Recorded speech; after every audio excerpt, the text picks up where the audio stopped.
We're kicking off today with Rani of Jhansi. She was the Maharani consort of the princely state of Jhansi in Maratha Empire from 1843 till 1853, by marriage to the Maharaja Gangadhar Rao Nuarkar. I tried, folks. When the Maharaja died in 1853, the British East India Company, under Governor-General Lord Dalhousie, refused to recognize the claim of his adopted heir and annexed Jhansi under the doctrine of lapse. The Indian warrior queen is known for joining the revolution against British oppression in 1857, shortly after they deposed the queen. She led the successful defense of Jhansi against company allies, but in early 1858, Jhansi fell to British forces under the command of Hugh Rose. The Rani managed to escape on horseback and joined the rebels in capturing Gwalior, where they proclaimed Nana Sahib as Peshwa of the revived Maratha Empire. Rani was trained as a horseback rider and sword wielder from a young age and was quick to join the fight for India's freedom. Several slayings of British civilians occurred during this period, and whether or not Rani was involved is disputed. The British certainly believe she oversaw the slayings, and she ultimately perished fighting against them. She died in June of 1858 after being mortally wounded during the British counterattack at Gwalior, and is viewed today as a hero in India against tyranny. So,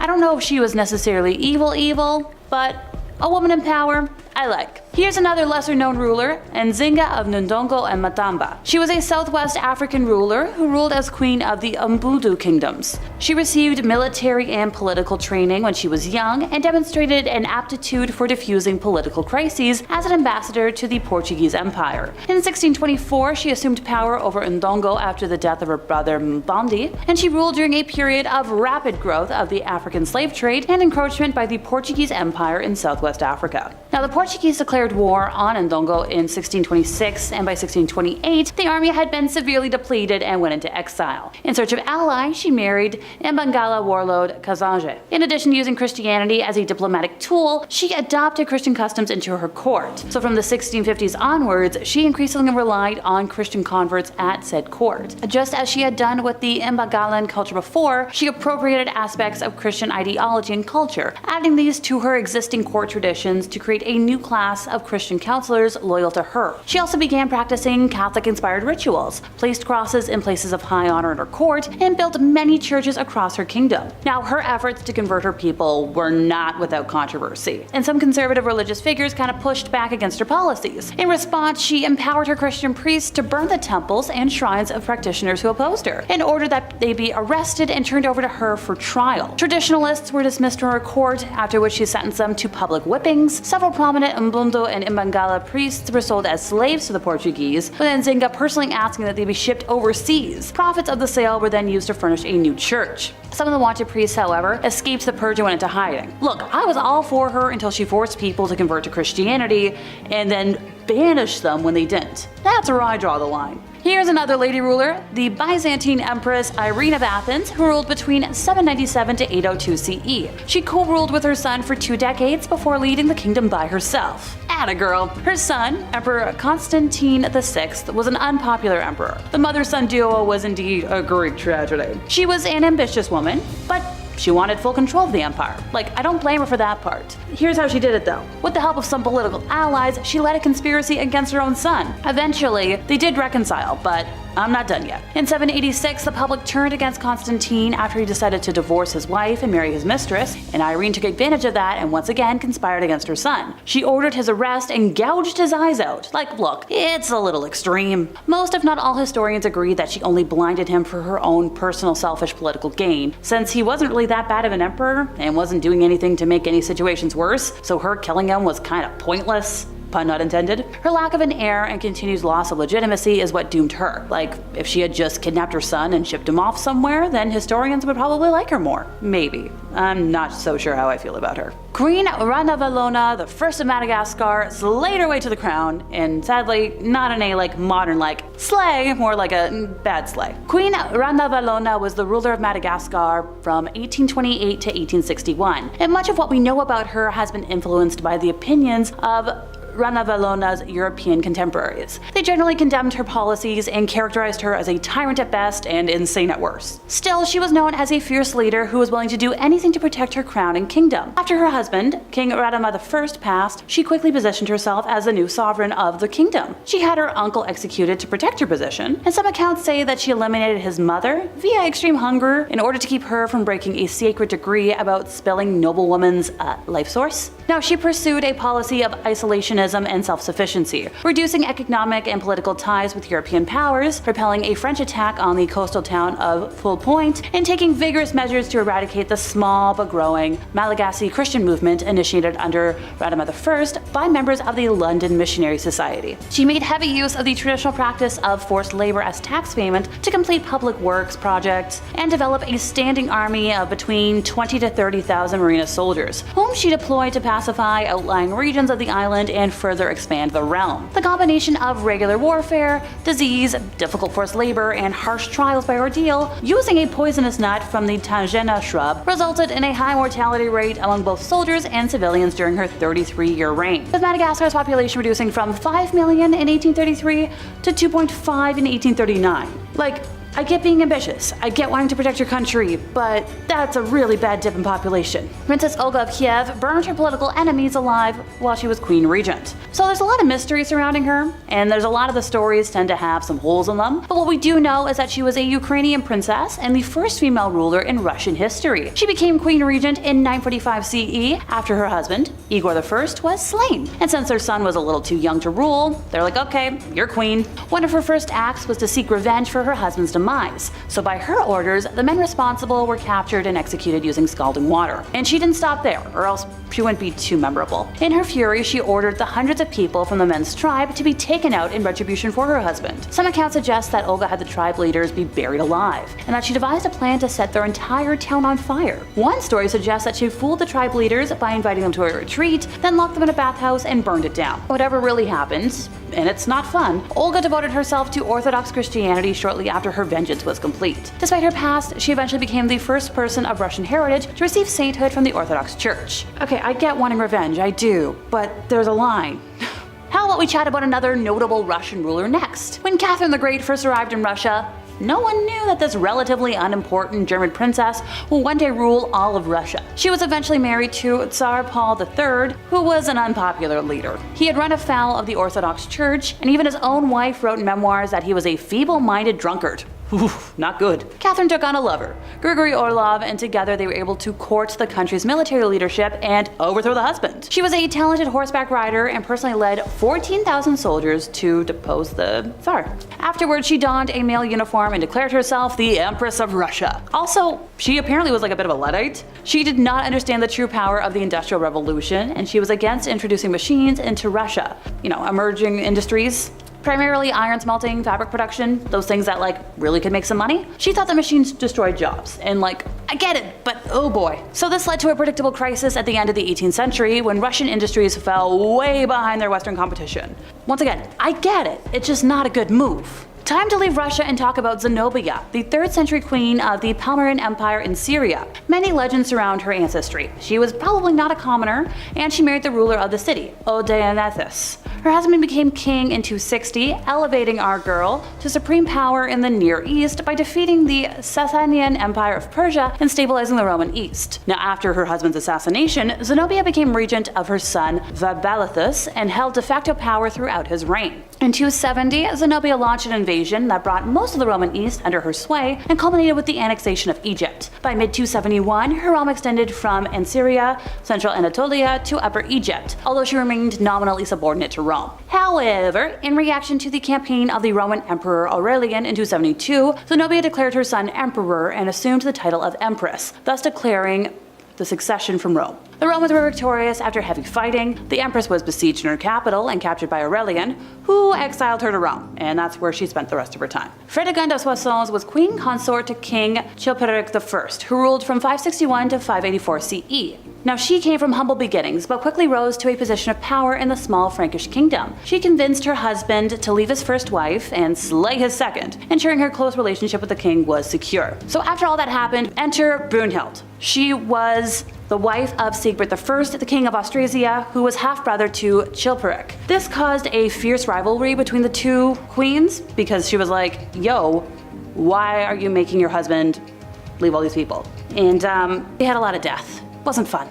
Okay, here's a name everybody should know, Catherine de Medici. It was no new news that Henry II of France had a lifelong affair with his mistress Diane de Poitiers. Well, on his deathbed, he begged his wife, Queen Catherine, to allow him to see her. And the queen was like, yeah, no, Diane's not even coming anywhere near this room. The king died a lonely and painful death without his love by his side. But, okay, that's not what made her a terrible queen. The queen mother had a rebellious daughter named Margaret, who decided to cross the queen, and Catherine was like, I'm gonna get my revenge. She would fight over her married daughter's adultery and affairs. It is said that Catherine's screams could be heard echoing throughout the palace. During one instance, when the queen mother found out about her daughter's new romantic interest, well, she locked her up in the castle and we never saw her ever again. Now look, I do understand that these emotions might have stemmed from the fact that, well, Catherine's husband had a mistress. But she proved herself as one of the worst queens in history when she ordered that her daughter's romantic interest be executed in front of her. So her son, King Henry, was like, okay, that's a bit too much. He had the guy executed, but like not in front of his sister. Alrighty folks, we're ending today with Isabella of France. She had a complicated relationship with her husband, King Edward II of England. The relationship would end over their opposing politics and a breakdown of trust in each other.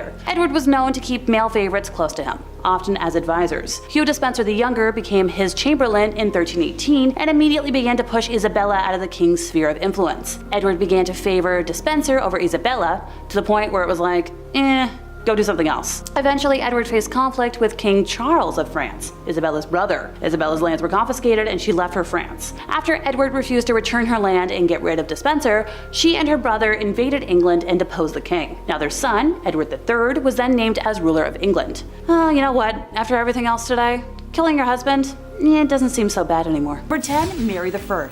So this is a ruler who could have reserved a place in common history as the first woman ever to be, the Queen of England. Instead, she is mostly remembered as Bloody Mary, a name she acquired because of her staunch and violent opposition to the Reformation. Look, the interwebs don't like the B word, so I had to spell it out. So I'm hoping you figured out what I was trying to say. The most controversial part of her reign was her religious policy.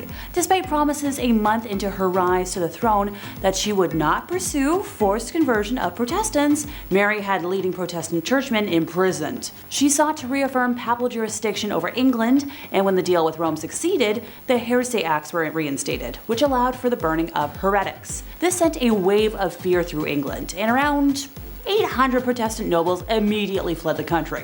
I wonder why.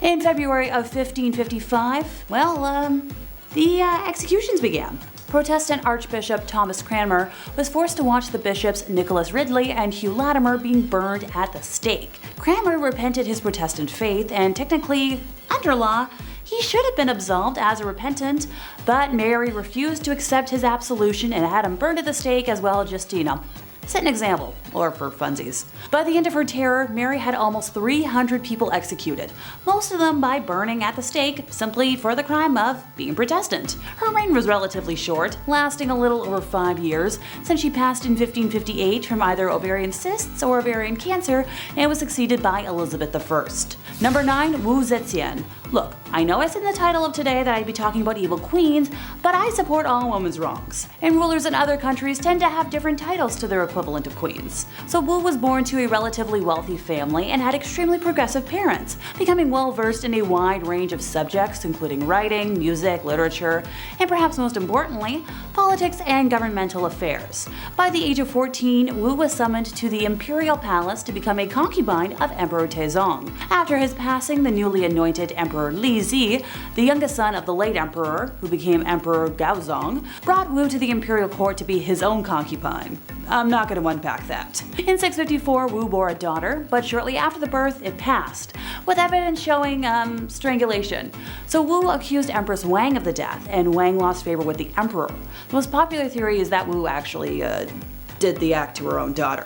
So thereafter, the emperor conferred with his chancellors and, despite opposition, demoted Wang, having her imprisoned, and promoted Wu to empress. Later on, the emperor considered having Wang released, but Wu had her executed upon hearing this, because, can't have any witnesses. Upon her accession to the throne, Wu began targeting officials who had opposed her rise to power, having them arrested and imprisoned, exiled, forced to take their own lives, or executed. In 664, she accused several officials of witchcraft and had them executed as well, and their families became slaves within the imperial palace. In another incident, she killed her niece with poison, accused 2 others of the death, and executed them. She eventually passed after repeated bouts with illness, so nothing nefarious there. Number 8, Isabella of Castile. So when Isabella was born on the 22nd of April in 1451, there was little chance she would ever become monarch of Castile, as she was very far removed from the direct royal lineage. War, politics, and subterfuge intervened, however, and for many years, the Kingdom of Spain was in turmoil, suffering from civil wars and a lot of chaos. To quell one of the rebellions, the hand of Isabella was promised to the commoner, Pedro Duran Acuna Pacheco, but on his way to her, he suddenly fell ill and, passed. Now, this immensely fortuitous event for Isabella cemented her devotion to her faith, since she didn't exactly want to marry a commoner and prayed for divine intervention. Her marriage to Ferdinand, heir to the thrones of Castile and Aragon, cemented her future power. After the death of the King of Castile, the throne was given to Isabella. Her cruelty is recognized in the treatment of non-Christians, which led to the formation of the Spanish Inquisition, known for its extreme brutality and torture of mostly Jewish and Muslim folks. Isabella waged war on the Kingdom of Granada, the last Muslim kingdom in Spain, and the last piece to fall in the Spanish Reconquista. While some may see it as the liberation of Spain, for many others it was open genocide. By the time Granada was annexed, 100,000 Muslims were either dead or enslaved. Number 7, Catherine de Medici. I'm chuckling, but I'm glad my obsession with reign in high school is about to come in handy. So serving as the Queen of France from 1547 to 1559, Catherine had enormous political sway over her sons, the French kings Francis II, Charles IX, and Henry III. They reigned through the French Wars of Religion and faced problems with a group of Calvinist Protestants called the Huguenots. It is widely believed by historians that Catherine attempted to have their leader, Gaspard II de Coligny, assassinated. The attempt failed, and fearing retaliation from the most powerful folks in power, Catherine planned to kill them all before they could take action. The result was the St. Bartholomew's Day massacre, which resulted in the deaths of between 5,000 to 30,000 Huguenots. Number 6, Lady Elizabeth Bathory. Born in 1560 on a family estate in royal Hungary, Elizabeth was of noble lineage and privileged with education, wealth, and a lofty social rank. Her first taste of the morbidly bizarre was introduced to her during the early years of her life, when she suffered seizures which might have been epilepsy. Treatment at the time for such bouts included feeding the patient human redness and bits of skull from a non-sufferer. She bore witness to brutal punishments and executions carried out by her father's officers and was influenced by family members involved with Satanism and witchcraft. When she was barely in the double digits of age, Elizabeth was engaged to Count Ferenc Nadasdy, who she later married. Her husband spent much of his time away from home fighting the Ottomans, leaving Elizabeth to run the estate. Her sadism became more pronounced as time wore on, and upon the death of her husband in 1601, her vicious crimes escalated. Most of her victims were girls around the age of the time she got married, and were usually the daughters of lesser gentry who had been sent to court to learn etiquette. Her favorite punishment methods including using pins to stick under her victims' fingernails and covering her victims in honey and leaving them out to be eaten by ants and other insects. Other methods included whipping her victims with nettles and frequently burning body parts, especially genitalia. After burning her victims, she would dump them in icy water. Many of them were punished to the point of death, some of whom were buried in unmarked locations, and some sources even claim she engaged in people munching, making that her darkest secret. Elizabeth and a few of her servants were eventually arrested in 1610, and her accomplices were put on trial in 1611. With over 300 witness accounts and numerous testimonials, a guilty verdict was assured. A servant girl who claims to have seen evidence in Elizabeth's private books stated that her victims were around 650 folks. The accomplices were sentenced to death, and Elizabeth was confined to a bricked-up room with slits for air and delivery of food. She was found dead a couple years later. Number 5, Marie Antoinette. So France's queen between 1774 and 1792 was Marie Antoinette, who was, the last queen before the French Revolution.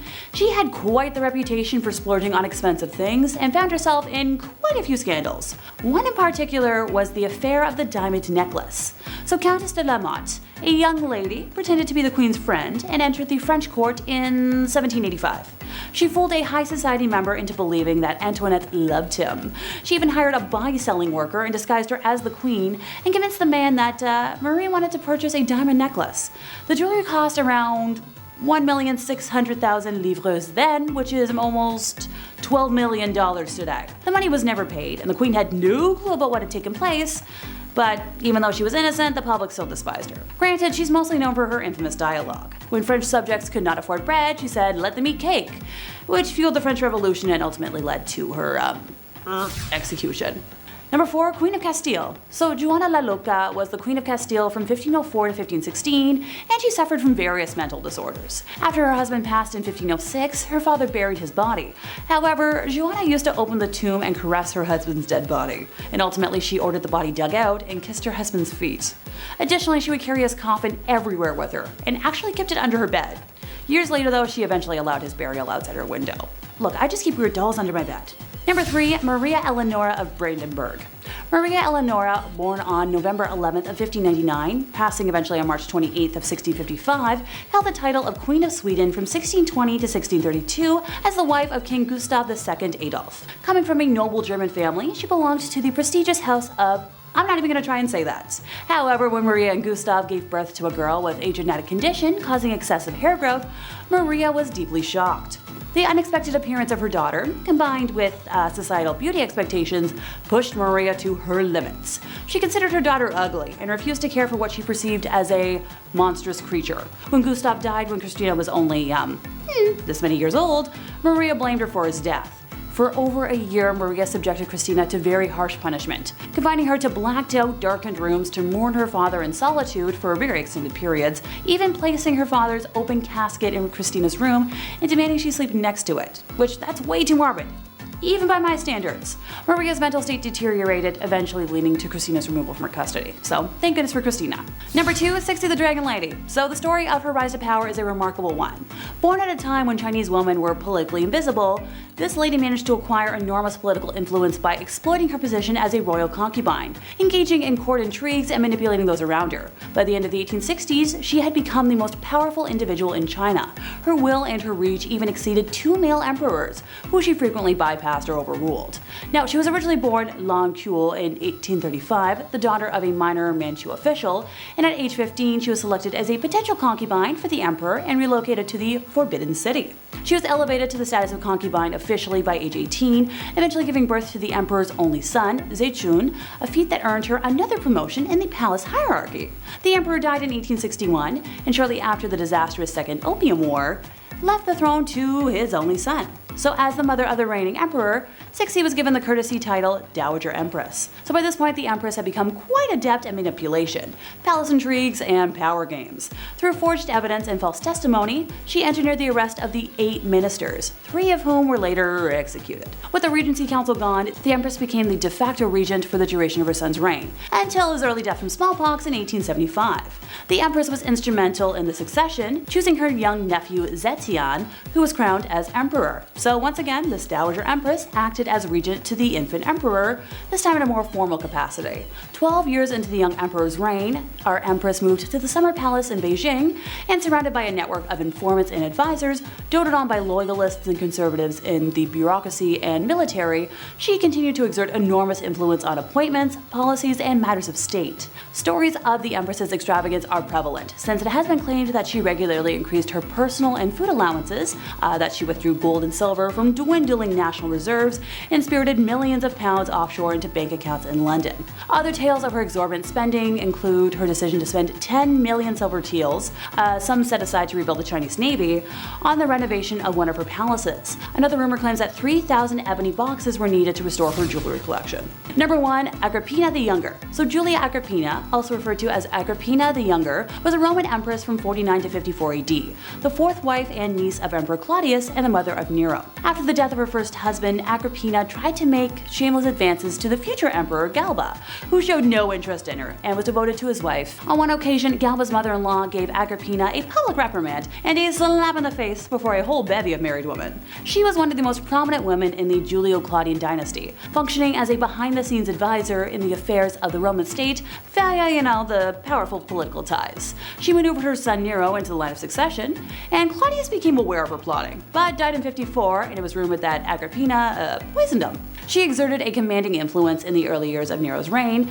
but in 59 she was killed. Both ancient and modern sources describe Agrippina's personality as ruthless, ambitious, violent, and domineering. And that brings us to the end of our time, and I'm glad that, even though I'm part vampire queen, I just bully people. I swear I don't execute folks for fun, and not just because I'm not allowed to. Draining people of their redness, though, hell, that's another story. Number 10. Dracula. The man, the myth, the legend, Vlad the Impaler. This dude was so down bad, he was the inspiration for Dracula. There's really only one reason why he was so evil, and honestly, it's in his name. Vlad the Impaler liked to impale people, oftentimes alive. As if this was the worst thing thought up by a human being ever, he would leave the pikes on display, creating a horror only the eyes of medieval Europe could see. There's gonna be a lot of bad dudes on this list, some really saucy villains, unsavory characters who will make your skin crawl, but only Vlad has been bad enough to get a monster inspired by him, essentially turning his actions into somewhat of a spooky mythology. Dude gives off some serious goth energy. There's a few portraits of him, but if you look at it, he's got this stare in his eyes, like he wants to impale me or something. Vlad be nimble, Vlad be quick, just wait till you see his sharpened stick. Number 8. Busy man. Most people on this list are not going to need any introduction. Genghis Khan is no exception to that. The Mongol warrior king saw his nomadic empire stretch thousands of miles, being one of history's largest empires. If you've been paying attention in history class, and you should have been, don't skip class or Big Ched will put you in the naughty corner. Bad. Yes, that's right, I just referred to myself in the third person. Speaking of third person, that's how many people Genghis unalived in his bloody conquests. Oh, did I say 3? I actually meant a lot. Did I say a lot? I actually meant a disturbing amount. Some people like to point out that he was accepting of other people's cultures and beliefs. Yes, that is true, but that's after he burned down the village right before he got to yours, and you got forcibly assimilated into his numbers. As you can also imagine, a bloodthirsty barbarian like him did not treat women with much respect. It's Genghis Khan, man. That's just how it do be. Number 7. So long, Bowser.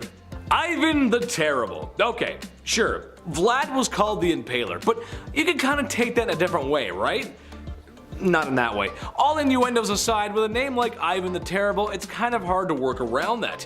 Even as a child, Ivan was showing traits of an evil dictator, or supervillain really, as it's said that he would throw animals off of tall roofs in the same way that Mario throws Bowser off of platforms. Becoming the first Tsar of Russia, and probably its worst, he's responsible for many horrors and crimes, but the most infamous being his responsibility for his own son's demise. After a heated argument regarding his unborn grandson, and in a binding fit of rage, Ivan claimed his son's life. Sure, dads get angry when sons don't help mow the lawns or help take out the trash, but that's going a little far. One minute you're having a fight with your dad, and the next minute you're being carried out by Ghanaian pallbearers. You know, the dancing guys, the memes, the casket, yeah. It's a joke. Number 6, the Mad Doctor. I love doctors. Shout out to the people working in the medical field right now. I appreciate you. I couldn't even imagine the horror that is medical school though. We all know my track record for reading, and hours upon hours of studying would just be bad for my health. I gotta squeeze more video game time in there. It's just how I work, man.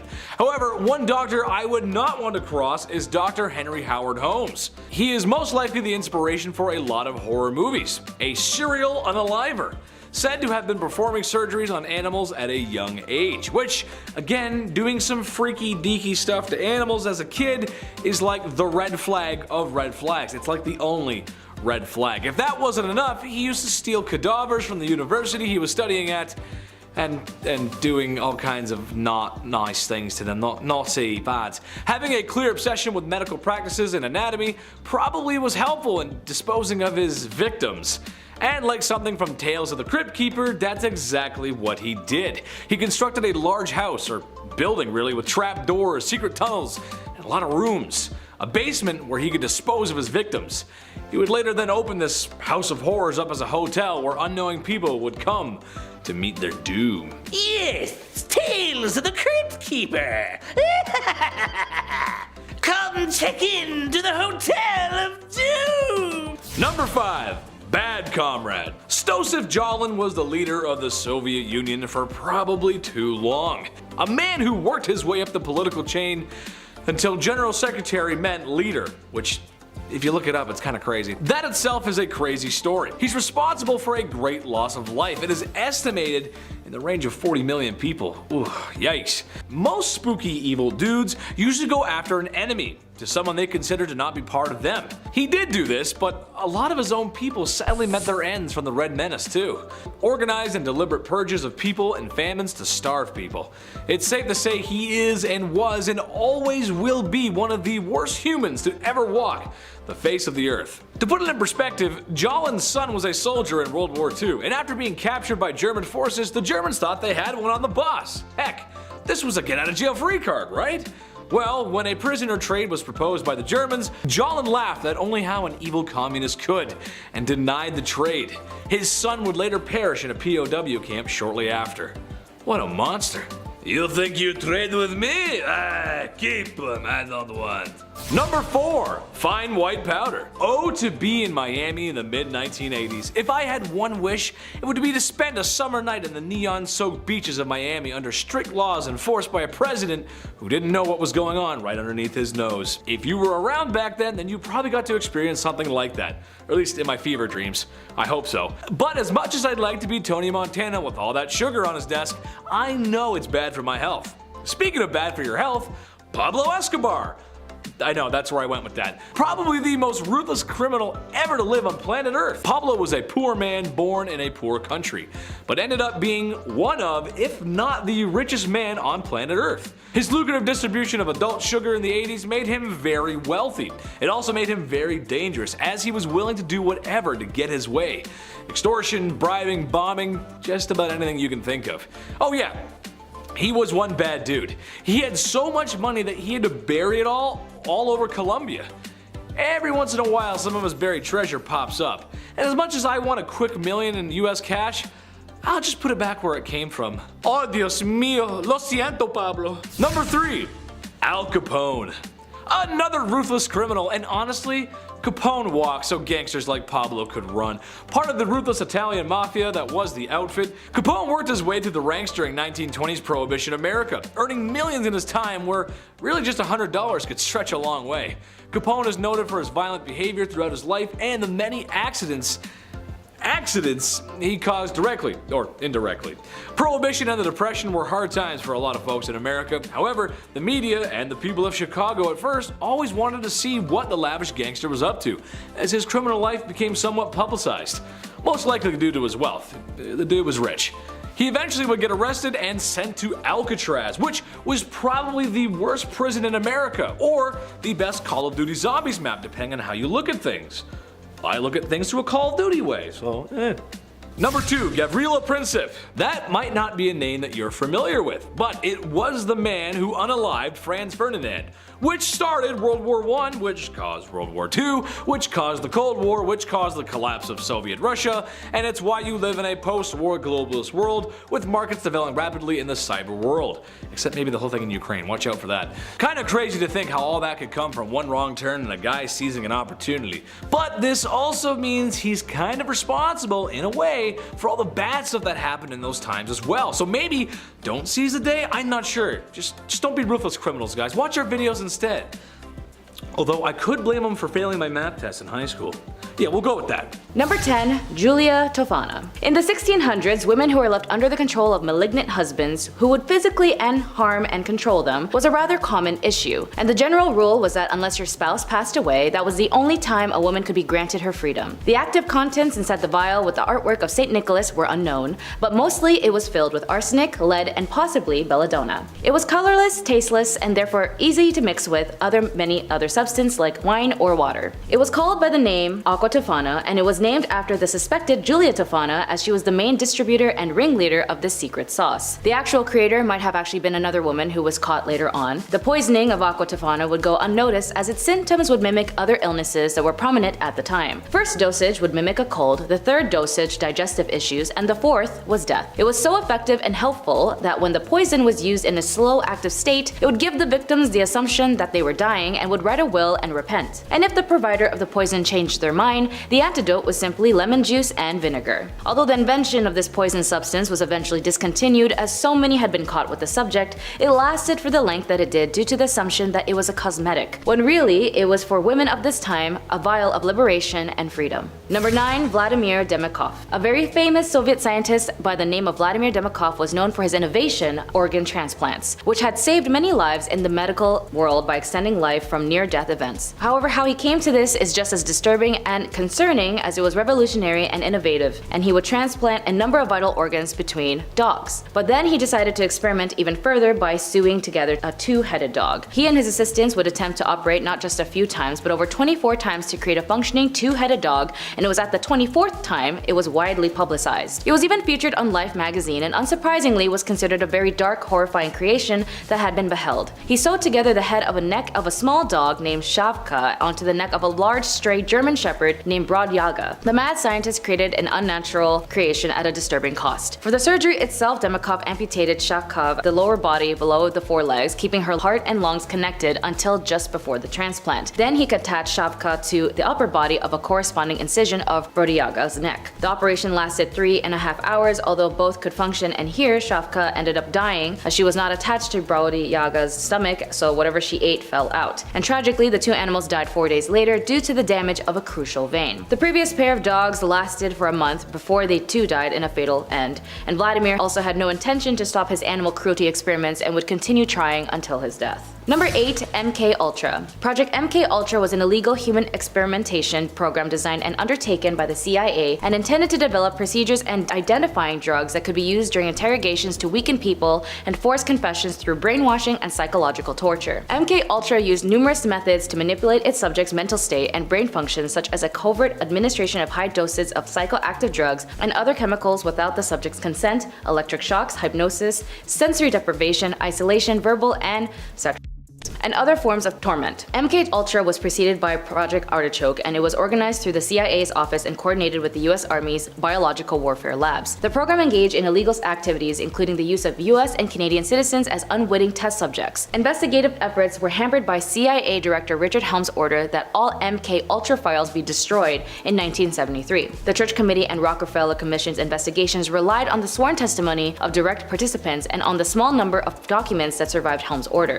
In 1977, a Freedom of Information Act requested uncovered a cache of 20,000 documents relating to MK Ultra, which led to Senate hearings, but some of the surviving information about MK Ultra was declassified in 2001. Number 7. Philip Zimbardo. An American psychologist and a professor at Stanford University, was known for his involvement, leadership, and administration on the research of the Stanford Prison Experiment. He was heavily criticized as the experiment was seen unethical and scientific reasons. The Stanford Prison Experiment was a psychological experiment conducted to stimulate a prison environment to examine the effects of situational variables on participants' reaction and behaviors. Participants were recruited from the local community with an ad in the newspaper offering $15 per day to male students who wanted to participate in a psychological study of prison life. Keep in mind, $15 back then is roughly $114 today. Volunteers were chosen after assessments of psychological stability and then randomly assigned to being prisoners or prison guards. Over the following 5 days, psychological harm of the prisoners by the guards became increasingly brutal. After psychologist Christina Maslach visited to evaluate the conditions, she was upset to see how study participants were behaving, and she confronted Zimbardo, and he ended the experiments on the 6th day. The SPE had been referenced and heavily criticized as an example of an unethical psychological experiment, as a harm inflicted on the participants in this and the other experiments in the post-World War II era. Because of this experiment, it prompted American universities to improve their ethical requirements and institutional review on human experiments to prevent them from being similarly harmed. The goal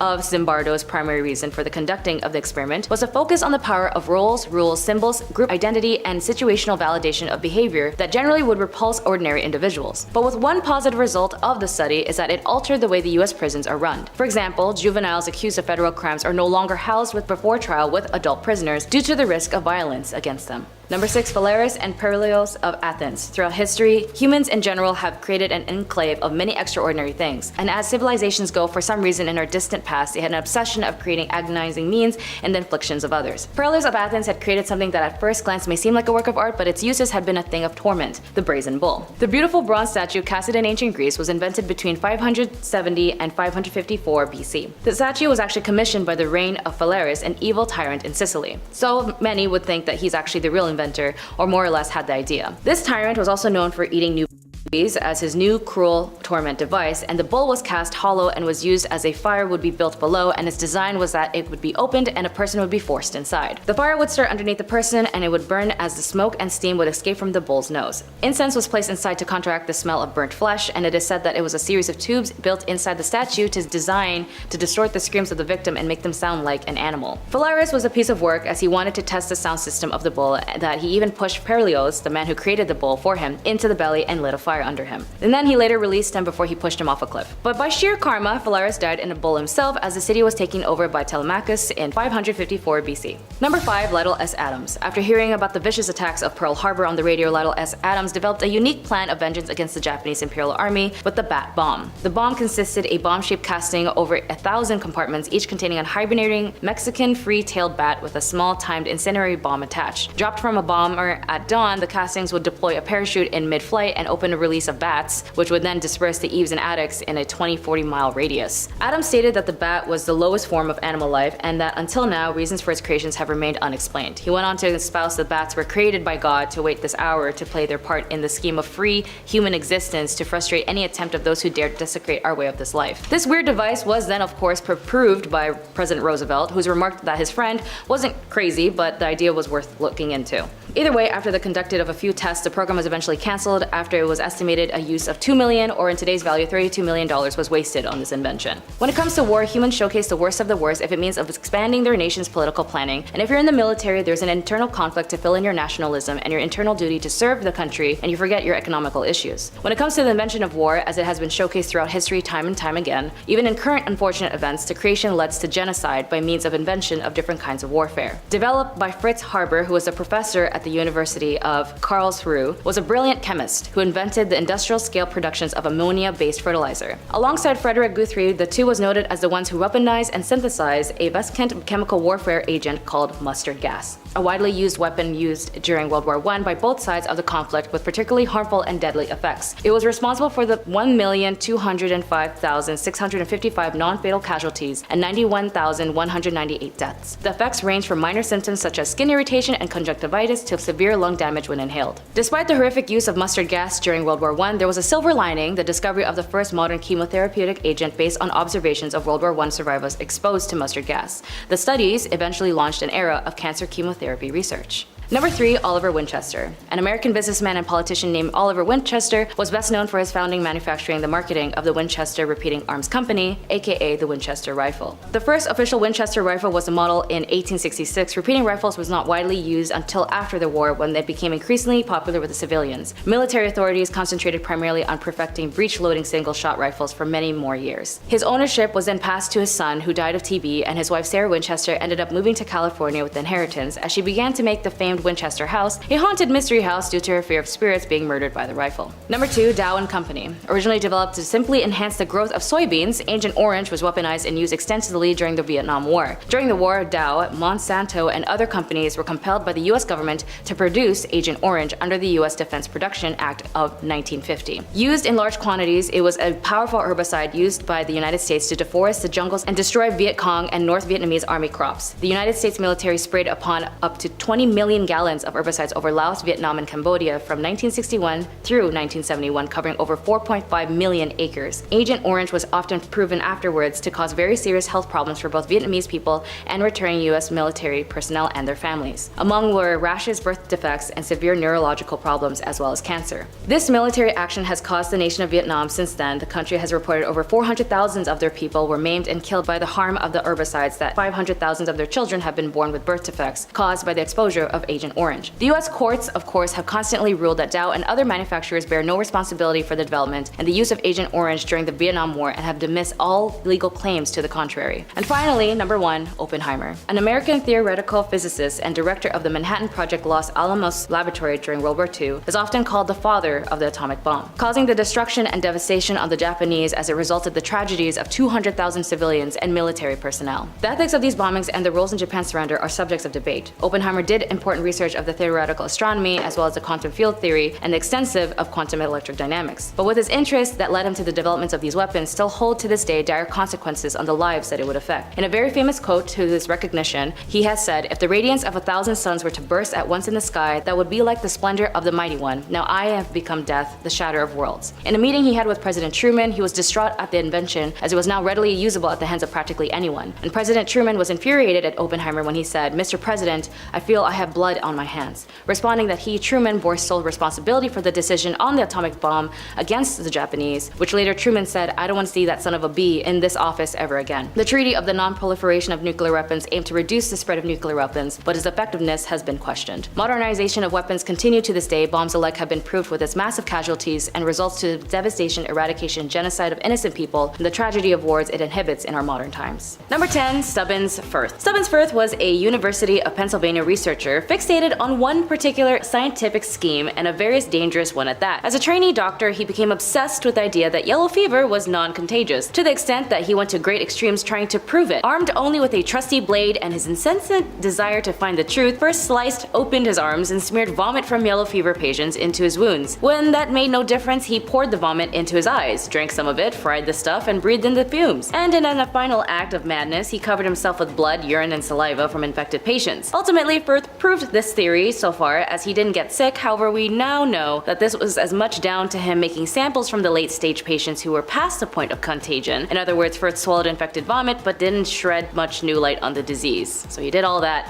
for nothing. Number 9. Jose Delgado. University of Madrid graduate Jose Delgado may have received a prestigious professorship at Yale University, but his research was on dealing with mind control. While at Yale in the 50s-60s, Delgado inserted electrode implants into the brains of primates and used a remote control that gave off radio frequencies to make the animals perform complicated movements. Later, he placed the implants into the brain of a bull and got into the ring with the beast using his transmitter to stop charging before it reached him. Aside the animal cruelty, he even tried these experiments on 25 people and wired them up. Behaviorally, it only induced the people's anger and impacted more towards their aggression, but he kept striving for a way to achieve mind control and even once said, "We must electronically control the brain, and someday armies and generals will be controlled by electric stimulation of the brain." I don't know, I guess it doesn't work. Number 8. Paracelsus. Switzerland Paracelsus' contributions to toxology were based heavily in astrology, and he is quite well known for offering the community a wide array of useful ideas and innovations. He was a pioneer in several aspects of the medical revolutions of the Renaissance, emphasizing the value of observation in combination with received wisdom. However, for all of his use, he also thought he might be able to create a homunculi, or small humans, who stood no more than a foot or so height and performed actions very similar to Gollum. Not Gollum from Lord of the Rings, but pretty close. He is said to have run away after turning on their master. The homunculus creation used bits of people using semen and hair. To him, the fully grown homunculi was supposedly greatly skilled in art and could create giants, dwarves, and other marvels. As though they are art, they are born, and therefore art is embodied and inborn in them, and they needed to learn it from, well, no one. Well, it didn't end up working because they ended up dying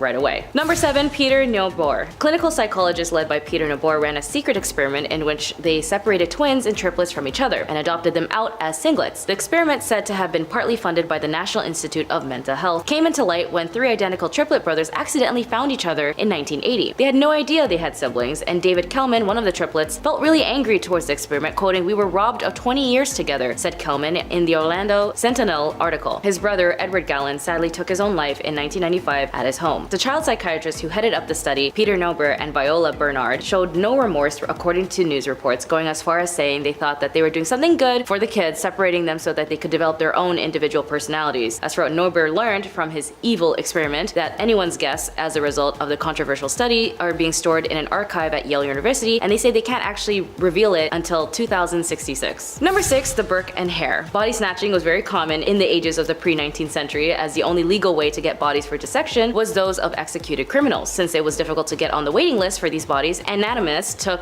buying bodies from the grave robbers or even doing it themselves. Up until the students and the anatomists would carry out their own raids in graveyards, acquiring cadavers as and when they could, William Hare and his friends William Burke found ways of delivering fresh corpses to their boarding houses without actually having to steal a body, which is that they would smother more than a dozen lodgers at that boarding house, and then they would sell their bodies to the anatomist Robert Knox, and Knox didn't notice or care that the bodies that he received were recently fresh, as it was imperative to his job. Burke was later charged and died for his crimes, and the case spurred the British government to loosen the restrictions on dissection. The scandal led to the Anatomy Act of 1832, where they made a great number of cadavers legally available for education purposes. Typically, these bodies would be from those who died in an asylum and had no relatives or any ways to cover for funeral costs. Number 5. Sidney Gottlieb. Gottlieb was in charge of the CIA's MK Ultra project in the 1950s. This project's goal was to investigate techniques that would crush the human psyche to the point that it would admit to anything. I guess in some ways it's kind of like the truth serum but with psychology. More specifically, he too also wanted to find a way to do mind control like Delgado in number 9. He wanted to find ways with the CIA to induce the behaviors of enemies, but in these cases, Sidney went his way by dosing unsuspecting subjects with LSD, experimenting with illegal drugs, and sought out all sorts of exciting ways to poison people, including Fidel Castro, as he is the man behind the infamous poison cigar. If you guys know Stranger Things, the suspicion of Eleven getting her powers was from her mom being induced with LSD, chemicals that were thought to be creating of powerful abilities, but unlike Stranger Things, it definitely helped open someone's mind up, but not like moving stuff with one's mind. Number 2. Joseph Mengele. Mengele gained notoriety chiefly for being one of the SS physicians who supervised the selections of arriving transports of prisoners, determining who was to be killed and who was to become a forced laborer, and for performing human experiments on camp inmates, amongst whom Mengele was known as the Angel of Death. Mengele was just a stone-cold killer, as he performed experiments on 3,000 sets of twins, and less than 30 survived his depraved antics. His experiments included, but sadly were not limited to, dyeing children's eyes to be a specific color since he has an obsession with monochromatic eyes, sewing twins together to make them conjoined, and giving them gangrene. In fact, many of his evil deeds weren't scientific at all. He was just masochistic. He was reportedly smiling every time he took part of his selection process of sending arrivals at camps on who were unfit for labor straight to the gas chambers. He died in 1976, and as he was never brought to justice for his crimes. Number 1. J. Marion Sims. Although he was known as the father of modern gynecology, Sims was gained much for his fame for doing experimental surgeries on slave women. Sims remained a controversial figure to this day because the condition he was treating the women, viscogenital fistula, caused terrible suffering. Women with fistulas, a tear between their private parts and their bladder, were incontinent and were often rejected by society. Sims performed the surgery without anesthesia, in part because anesthesia had only recently been discovered, and in part because Sims believed that operations were not painful enough to justify the trouble, which is what he said, but still regardless, the cruelty he bestowed on these women were not at all consented, and manipulated the social institutions on slavery to perform human experiments, which by any standards is unacceptable. And in at number 9 today is Ma Barker. Ma Barker, a notorious figure in US criminal history, served as the leader of the feared Barker Gang, which her sons were also a part of. Gaining the title of the FBI's public enemy number 1, Barker orchestrated a series of robberies, murders, and kidnappings across the American Midwest in the early 1930s. Her life came to a pretty explosive end in 1935 during a prolonged standoff in her Florida hideout, setting a record as the longest standoff in FBI history. J. Edgar Hoover, the FBI's first director, once described her as the most vicious, dangerous, and resourceful criminal brain of the last decade. Hoover's description added to Ma Barker's mysterious reputation, solidifying her reputation as one of the most evil women of all time. Number 8. Belle Gunness. Belle Gunness holds the disturbing title of one of America's worst female serial killers. Even before considering her terrifying actions, she was already an imposing and physically intimidating woman, standing 6 feet tall and weighing over 200 pounds. It was alleged that she was responsible for the passing of her husbands, younglings, numerous suitors, boyfriends, and even her own daughters, Myrtle and Lucy. Belle's motive was pretty simple: greed. She gained income by stealing life insurance and assets from her victims. Reports suggest her victim count exceeds 20, with some claiming it could be over 100. Inconsistencies in her post-mortem examination, such as the reported height being 2 inches shorter than Belle's 6 feet, contributed to her becoming a figure in American criminal folklore, often compared to a female Bluebeard, because people will make things up and just run with it sometimes. Number 7. Griselda Blanco. Born in 1943, Griselda Blanco, known by her aliases of La Madrina or the Black Widow, emerged as a frightening figure in the criminal underworld. Hailing from Colombia, she etched her name in history as one of the most ruthless and feared queenpins ever known. Blanco's notoriety reached its peak as a key player in the notorious Medellin cartel, a criminal empire synonymous with violence and illicit trade. What sets Blanco apart is her unexpected role as a mentor to none other than Pablo Escobar. However, as fate would have it, their relationship eventually soured, paving the way for a rivalry that would echo through criminal history. Blanco's criminal empire revolved around the transportation of a certain illegal powdery substance from the fields of Colombia to the streets of the United States. This calculated operation, coupled with her alleged involvement in up to 200 people being ushered to the pearly gates, showcased Blanco's audacity and cunning in a male-dominated realm. Her ability to not only navigate but dominate such a perilous environment proved her prowess as a criminal mastermind. Following a stint behind bars, Blanco's life met a chilling end on September 3rd, 2012, when she was wiped out in a hail of lead, leaving a void in the criminal landscape she once ruled. I'm all for girl power, but let's just put that energy somewhere else, shall we?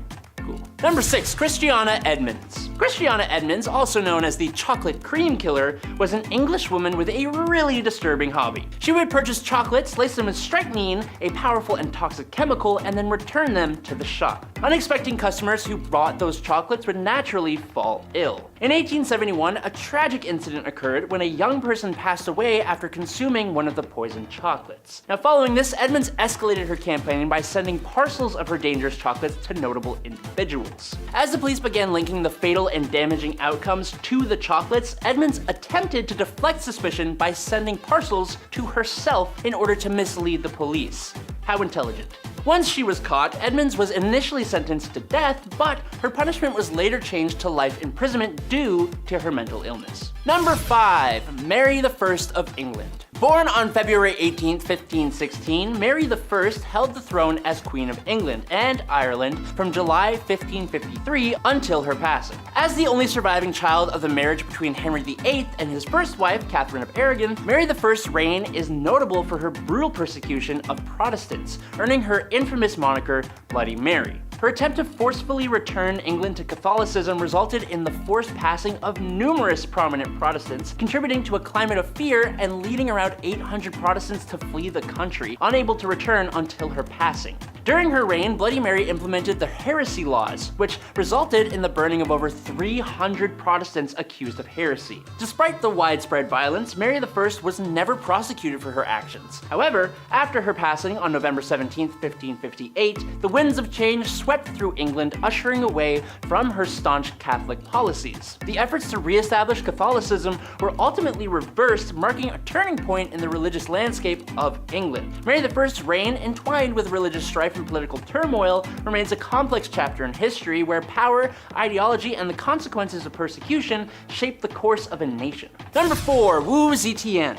Between 665 and 690, Wu Zetian controlled China as Empress through her husband, and later as Empress Dowager through her sons. However, in 690, she achieved a historic milestone by becoming Empress, marking her as China's first and only official recognized female ruler. Wu Zetian maintained her authoritarian position from 690 until her passing in 705. Now, despite the significant achievements in expanding China's territory and establishing it as a powerful empire, her reign was unfortunately also marked by violence and bloodshed. Wu Zetian's rise to power was marked by a series of manipulative and ruthless tactics. She orchestrated the downfall of her political rivals, resorting to schemes such as false accusations, purges, anything to eliminate potential threats. While her success in building a powerful empire is acknowledged, she has faced enduring criticism for the ruthless tactics employed to do so. Number 3, Mary Ann Cotton.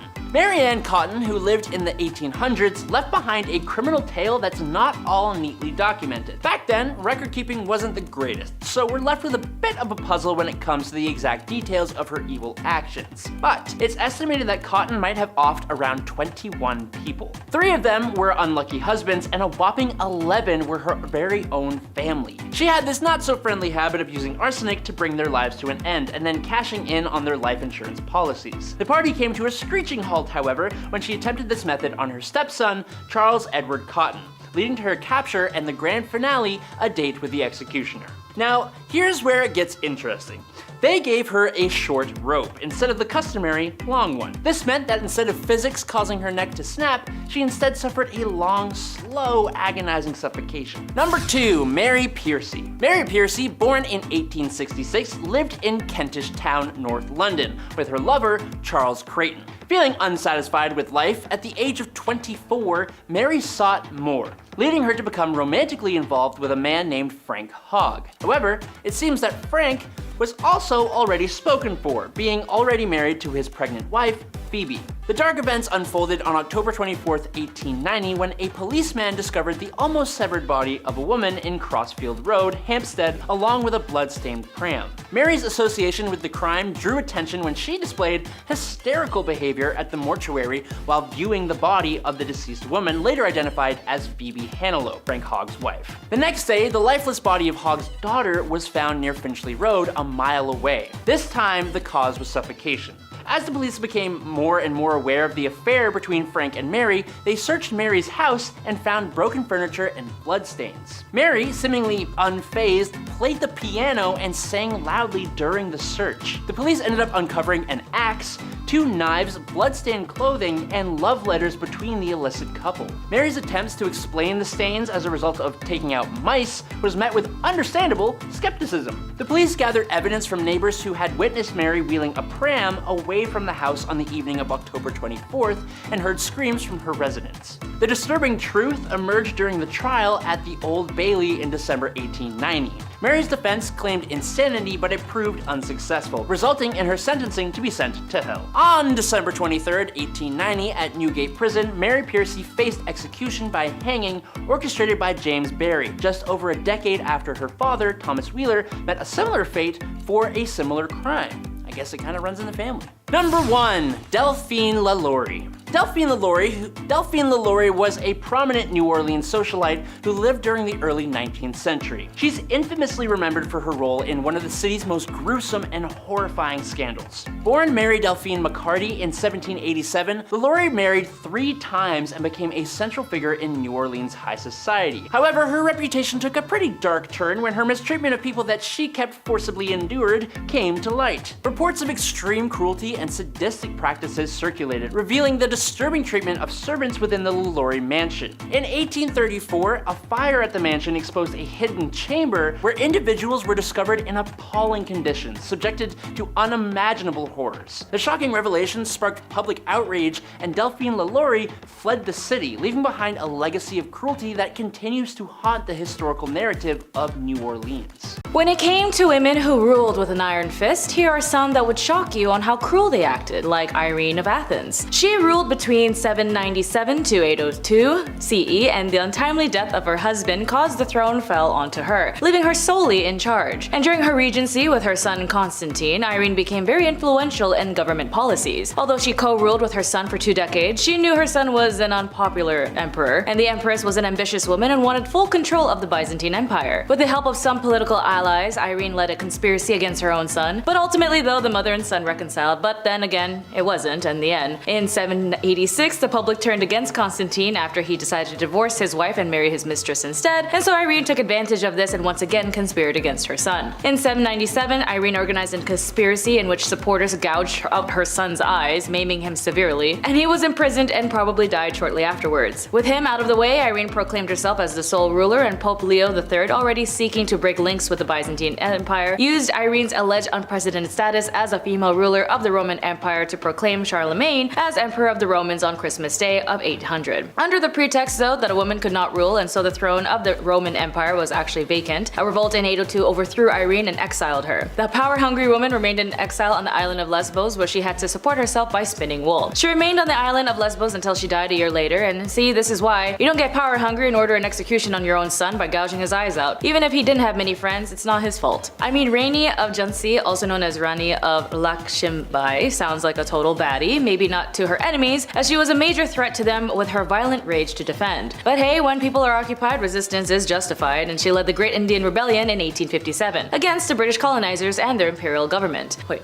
this is so cool. According to historians, she threw herself into battle with the reins in her teeth and a sword in each hand, and she besieged a fort where she massacred every British man, woman, and child. Yes, it was terrible for her and many of the Indian resistance, but when it it came to colonizers occupying indigenous land, not gonna lie, what do you expect? Like every rebellion of indigenous people who had to resort to violence to protect themselves from people taking over their land, it kinda makes sense. Han Rani, who had been noted as the Joan of Indian Arc, for her leadership and brilliant military tactics on attacking the British forces. Even Sir Hugh Rose, commander of the British Navy, used artillery to disarm the rebellion, but still even took note of her leadership and commandment and was really astonished by it. She assumed regency in place of her adopted son and rallied forces with the help of the Tatia Tope. She died valiantly fighting against the British to her last breath, and not gonna lie, my kind of woman. What was that mean from Cowboy Bebop? I love that kind of woman that can kick my ass. Something like that. I mean, aside of a woman with the right intention and protecting her people, Queen Rana Valnona was a bit of the opposite. She was more of a tyrant than a ruler who had the intention to liberate her people. I mean, in reality, the only thing that the people need to be liberated from was from her. She had once ruled Madagascar and had no doubt she was as fierce as she would have done anything for her kingdom when it came to outsiders and people who came to her land by force. And you guessed it, I'm talking about European colonizers. You see, Queen Rana Valnona was the first to rule after her husband, King Radama, after he died. During her reign, she got her uncle executed to protect her power, and some records state that she had ended her own mother's life by subjecting her to extreme hunger. She self-proclaimed herself as ruler as a message by the gods, and when she ruled, she had the people's population go from 5 million to half that number. During the 33 years on her reign on the throne, she isolated the island and seized much of its trade and goodwill exchanged with the African people to the west. She also, with her critics, she forced them to eat poisoned chicken skin and vomit it back up. If they survived the ingestion and regurgitated, they also proved that they were loyal to her, and if they died, it proved that they were secretly disloyal, and her deaths were warranted. It took the island nation decades to recover what was lost under her rule, and in her reign had killed and chopped off the heads of French and British missionaries and even boiled Christians of Madagascar alive. She killed her rivals in any way that she could and was just very picky, and considering the population was cut in half, she really did pull a Thanos. And speaking of Thanos, Wu Zetian also tried to do the same, but with her family bloodline. Emperor Wu's rise to power was achieved through cruelty and calculated tactics. A popular conspiracy theory stated that she killed her own baby girl and blamed it on Gaozong, an empress, so that the empress would be demoted. Even so driven with power that when her eldest son was the crown prince and became the crown prince, began to assert his authority and advocate policies, he suddenly died in 675, and many suspected he was poisoned by his own mother. His next heir and kin kept a low profile, or tried to, but then Empress Wu accused him of plotting of a rebellion and was later on banished, which was going to kick her in the butt later, as eventually a palace coup took place and forced Empress Wu to yield her position, and so the next day, her son Zongzong was restored to the power and the Tang dynasty was formally restored. Still considered the golden era, the Tang dynasty thrived as a high point in Chinese civilization and a golden age of cosmopolitan culture, and with the trades and the land trades alongside the Silk Roads, maritime trades by sea, the Tang was able to acquire and gain many technologies and cultural practices and rare luxury items. And it was all thanks to the decision of getting rid of one power-obsessed empress. When it came to Queen Tamar of Georgia, or also known as Tamar the Great, she reigned from 1184 to 1213, as she is also known as the Saint of the Georgian Orthodox Church, as she had appeared for her work in creating the Golden Age of Georgia. Together with her father, King George III, ruled the land until his death, and she ascended to the throne after defeating the nobles who dared to question the reign of a woman, and Tamar then killed all the clerics who questioned her and also replaced them with obscene lawyers that only aligned with her politically. She then married Russian Prince Yuri, who was an excellent military commander and helped her expand the Georgian territory, but unfortunately for Prince Yuri, he was not loyal. He was a big womanizer.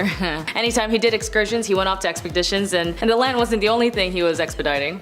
So Tamar found out and she banished him for breaking her trust and her heart. I mean, he did what he was set out to do, but you know, these princes ain't loyal. Elizabeth Bathory was a Hungarian noblewoman and alleged serial killer from the family of Bathory, who owned the land in the Kingdom of Hungary. Bathory and 4 of her servants were accused of tormenting and killing hundreds of young and old women between 1590 and 1610. During her arrest, it is commonly believed that Bathory was caught in the act of torment, and she was having dinner at the time. Most of the witnesses testified that they heard the accusations from others, but did not see it themselves. The servants confessed under torment, which is not credible in contemporary proceedings. See, the accusations of killings were based on rumors, and several authors have argued that Elizabeth Bathory was a victim of conspiracy. Similarly, during the Salem witch trials, many people insisted that they saw accused witches of flying through the sky, and clearly neither things happened and are possibly formed of mass delusion or self-interest lies. Historians are therefore extremely careful in how they treat the eyewitness account of this sort of given possibility and collective in reinforcing the delusions of Elizabeth of Bathory. And when it came to Laura Bullion, also known as the Rose of the Wild Bunch, was a female outlaw who ruled the association with the Wild Bunch Gang, a notorious group of American outlaws led by Butch Cassidy and the Sundance Kid during the late 19th and early 20th century. Laura Bullion was born in Knickerbocker, Texas in 1876, and her family moved to the mining town of Moab, Utah, where she grew up. Laura became acquainted with the members of the Wild Bunch, including Butch Cassidy, the Sundance Kid, and another bunch of notorious outlaws. She developed a romantic relationship with Kid Curry, a member of the gang, and Laura Bullion participated in various criminal activities with the Wild Bunch, including train and bank robberies. She was known for her sharp shooting skills and her involvement with the gang's illegal enterprises, and in 1901, Laura was arrested in St. Louis, Missouri with her involvement with a train robbery. Although she ruled the Wild West with a pistol and a keen eye for targets, she eventually was sentenced to 5 years in prison, but she only served for 3. After her release from prison, Laura Bullion decided to lead a more law-abiding life, where she lived in an assumed name in Memphis, Tennessee, working as a housekeeper. Laura Bullion then passed away in December 2nd, 1961 in Memphis, Tennessee at the age of 85, and her death went largely unnoticed by the public. When it came to Empress of Julia of Agrippina, she was one for the list as one of the most terrible mothers, as unnecessary rulers who ruled under the guise of power by using their child. Yes, Empress Julia Agrippina of Rome regularly tried to overthrow her son. Agrippina the Younger was an ambitious person as far as the Roman rulers go, and she was once the first Roman empress. Although she spent much of her early years trying to dispose her predecessors, she truly believed that she and her son had the birthright claim to the empire, and manipulated her uncle Claudius into changing Roman laws about familial marriage so that the two could wed. Claudius' demise had been surrounded by mystery, and some sources claim Agrippina killed him. Together with her son Nero, she ruled Rome from 49 to 54 CE. Eventually, Nero grew tired of her manipulations and forced her out of power. She attempted to organize political opponents against her son, and he himself had her expelled. Jiang Qing, Lady of China, also known as the Mother of Communism, also known as the Madame Mao, the Chinese Communist revolutionary and actress and major political figure, was the 4th wife of Mao Zedong. She ruled as one of the architects and members of the Band of Four at the top of the Communist Party, and oversaw the destruction of China's ancient culture, art, literature, and agriculture. And although some might see that maybe some of their actions were misled, I'm talking about the villages and tribes spread out throughout China that didn't have a choice in associating with the communist regime. Mao's government had led to the famine and death of over 500,000 people, although it might be noted even more, and Jiang's was accused of fomenting the widespread civil unrest that had gripped China during the Cultural Revolution, but she refused to confess her guilt. Instead, she denounced the court and the country's leaders, and she received a suspended death sentence, but in 1983 it was commuted to life imprisonment. In the end though, at the age of 77, she took her own life in the bathroom of a hospital, leaving a note.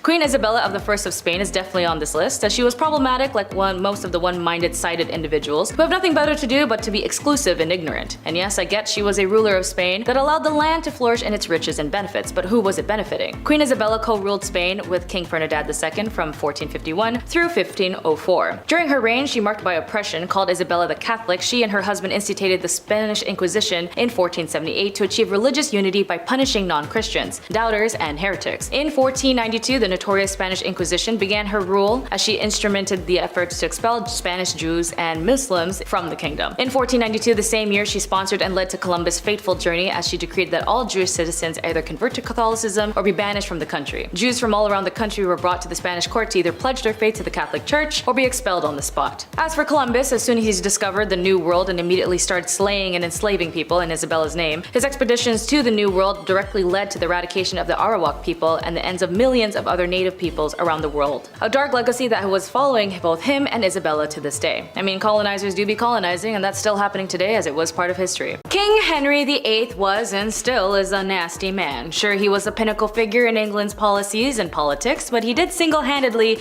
disrupt century-old systems just to marry somebody else. And more than once at that. And it wasn't just the fact that he was marrying multiple wives, it's the fact that he wanted to divorce a wife for a new one, and some of these divorces were cut off one way compared to the other. In some way, he was greedy, trying to create a nation under his standards by a male heir, but as greedy as one might be, he was also a hoarder. His urge to spend and purchase the best of everything drove England into debt. Reports suggest that he spent most of the kingdom's revenue hosting elaborate Christmas parties, as he was so fond of hosting parties that he renovated the kitchens of Hampton Court Palace. The renovated kitchen spread over 55 rooms with cooks who could prepare special meals. At the time of his death, he owned vast amounts of wealth, and the list of the wealth is as follows: 50 palaces, 6,500 hand weapons, 78 recorders, 70 ships, 78 flutes, a virginal, 5 sets of bagpipes, and 20,000 other items. When Henry inherited the throne, he also became the owner of money worth of £375 million. He also derived money from the dissolution of monasteries by imposing taxes on the people, and Henry, being a big spender, resulted him dying by debt as well. On his death, even though he was making bank, on the 28th of January 1547, he had accumulated 50 royal palaces as a mention of the record of the English monarchy, and spent the vast sums on those collections, including those musical instruments and tapestries. But not to mention gambling, as well as the millions he pumped into wars with Scotland and France.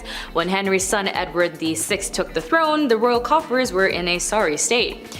Henry was rather paranoid about illnesses and would go to great lengths to avoiding contracting the sweating sickness and the plague, which is something that his older brother did pass away from. He would frequently spend weeks in isolation and steered well clear of anyone he thought might have been the subject to disease, and this included his own wives. When he took his second wife, Anne Boleyn, caught in the sweating sickness in 1528, he stayed away from her until the illness had passed. Henry VIII was also known to self-medicate during his life, and even wrote his own prescription book which detailed how to treat ulcers and reduce inflammation. Joining a free tour in the British Museum, you can see Henry VIII's prescription book, for which he describes his own treatment of ulcers, reading an ointment devised by the King's Majesty made at Westminster, and devised a Greenwich to take away inflammations and to cease pain and heal ulcers, called grey plaster. Henry's less than complimentary nickname is a reference to the debasing of the coinage that took place during his reign in an effort to raise funds for ongoing wars against Scotland and France. Henry's Chancellor, Cardinal Wolsey, decided to add a cheaper metal to coins and thus mint more money at a lower cost. The increasingly thin layer of silver on coins would often wear off where the king's nose appeared, revealing the cheap copper beneath, hinting the name Copper Nose.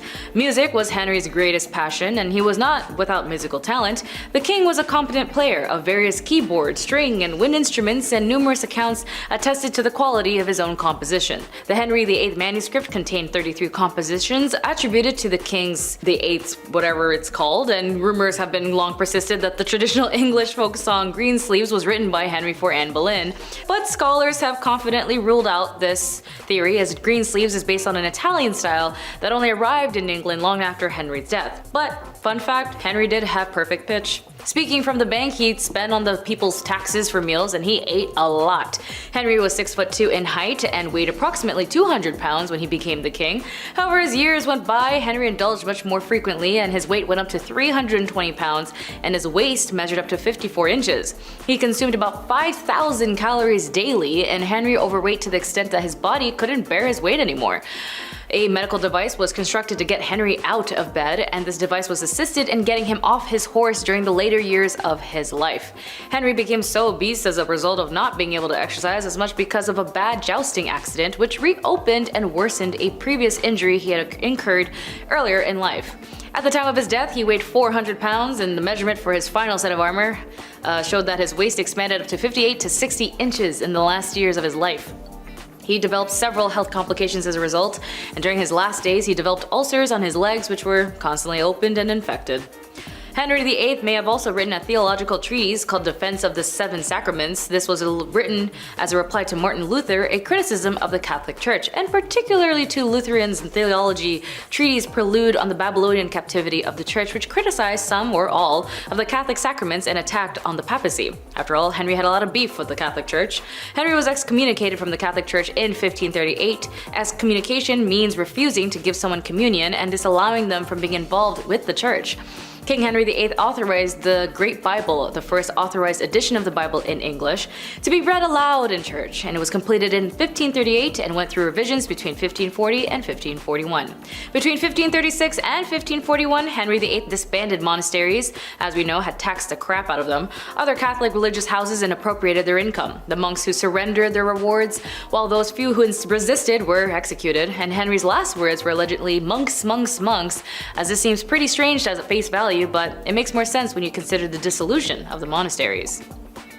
No, I'm not talking about a specific body count when I say this, but which is pretty obvious of his outrageous relationships and the conquest of the male heir, even though throughout his rule he still kept this ruthless behavior as Henry VIII ordered the death of roughly 72,000 of the English people through the capital punishment during his 38-year reign. Many of whom, including those monks earlier, were being members of the clergy or ordinary citizens and nobles who had taken part in uprisings and protests up and down the country. Victims of the king's reign were either executed by him or killed in his name. The category of the penalties were placed into three sanctions: heresy, treason, and denial of his royal supremacy as the head of the English Church. Of course, this is due to the fact of his other body count. Having to remarry multiple times was considered a big no-no, as the Vatican as a king could not have a queen if the previous was still living. But in the case instance of Catherine, his first wife, she was considered too old to bear any more kids, which is why he married Anne Boleyn. It was reasonable enough for him to break off from the church and make his own. Of course, the people loyal to the church did not approve of this and had heavy criticisms of the king's decisions, as he would constantly marry, behead, and remarry every woman who came along, claiming they could birth him a son. Although scholars believe it could be roughly 52,000 to 72,000 people he could have executed during his reign, it still doesn't change the fact that you didn't know how to chill on the idea of Y chromosomes in your genome, or lack of, which is why you couldn't probably bear a son. Still, he was able to have one as Edward was born. But still, it doesn't justify the killings of so many people. Either way, his bloodthirsty rampage, he was able to give England one of the greatest rulers of their time, Queen Elizabeth I.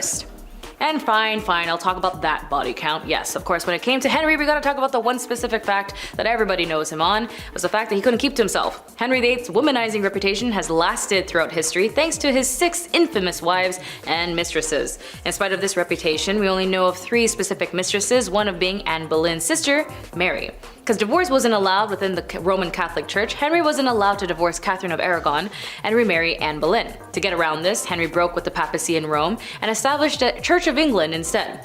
There's a common belief that Henry married and discarded his 6 wives in quick succession, but that's not exactly true.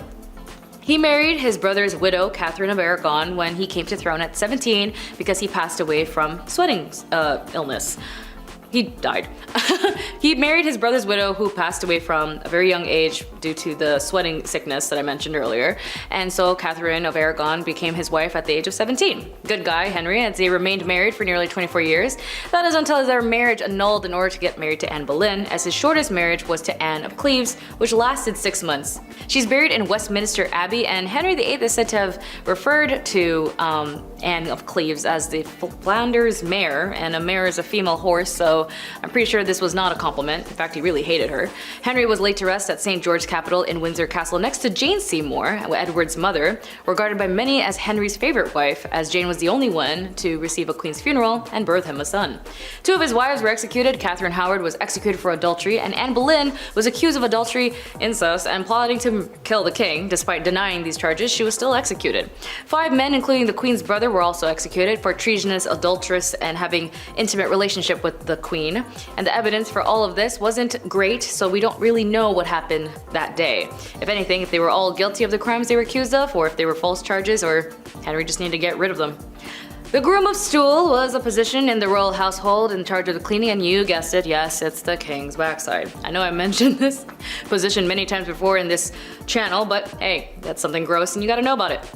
Specifically, King Henry VIII, among many of his reforms, King Henry VIII introduced his job as he plucked one of the sons of the nobles' families to literally wipe his butt.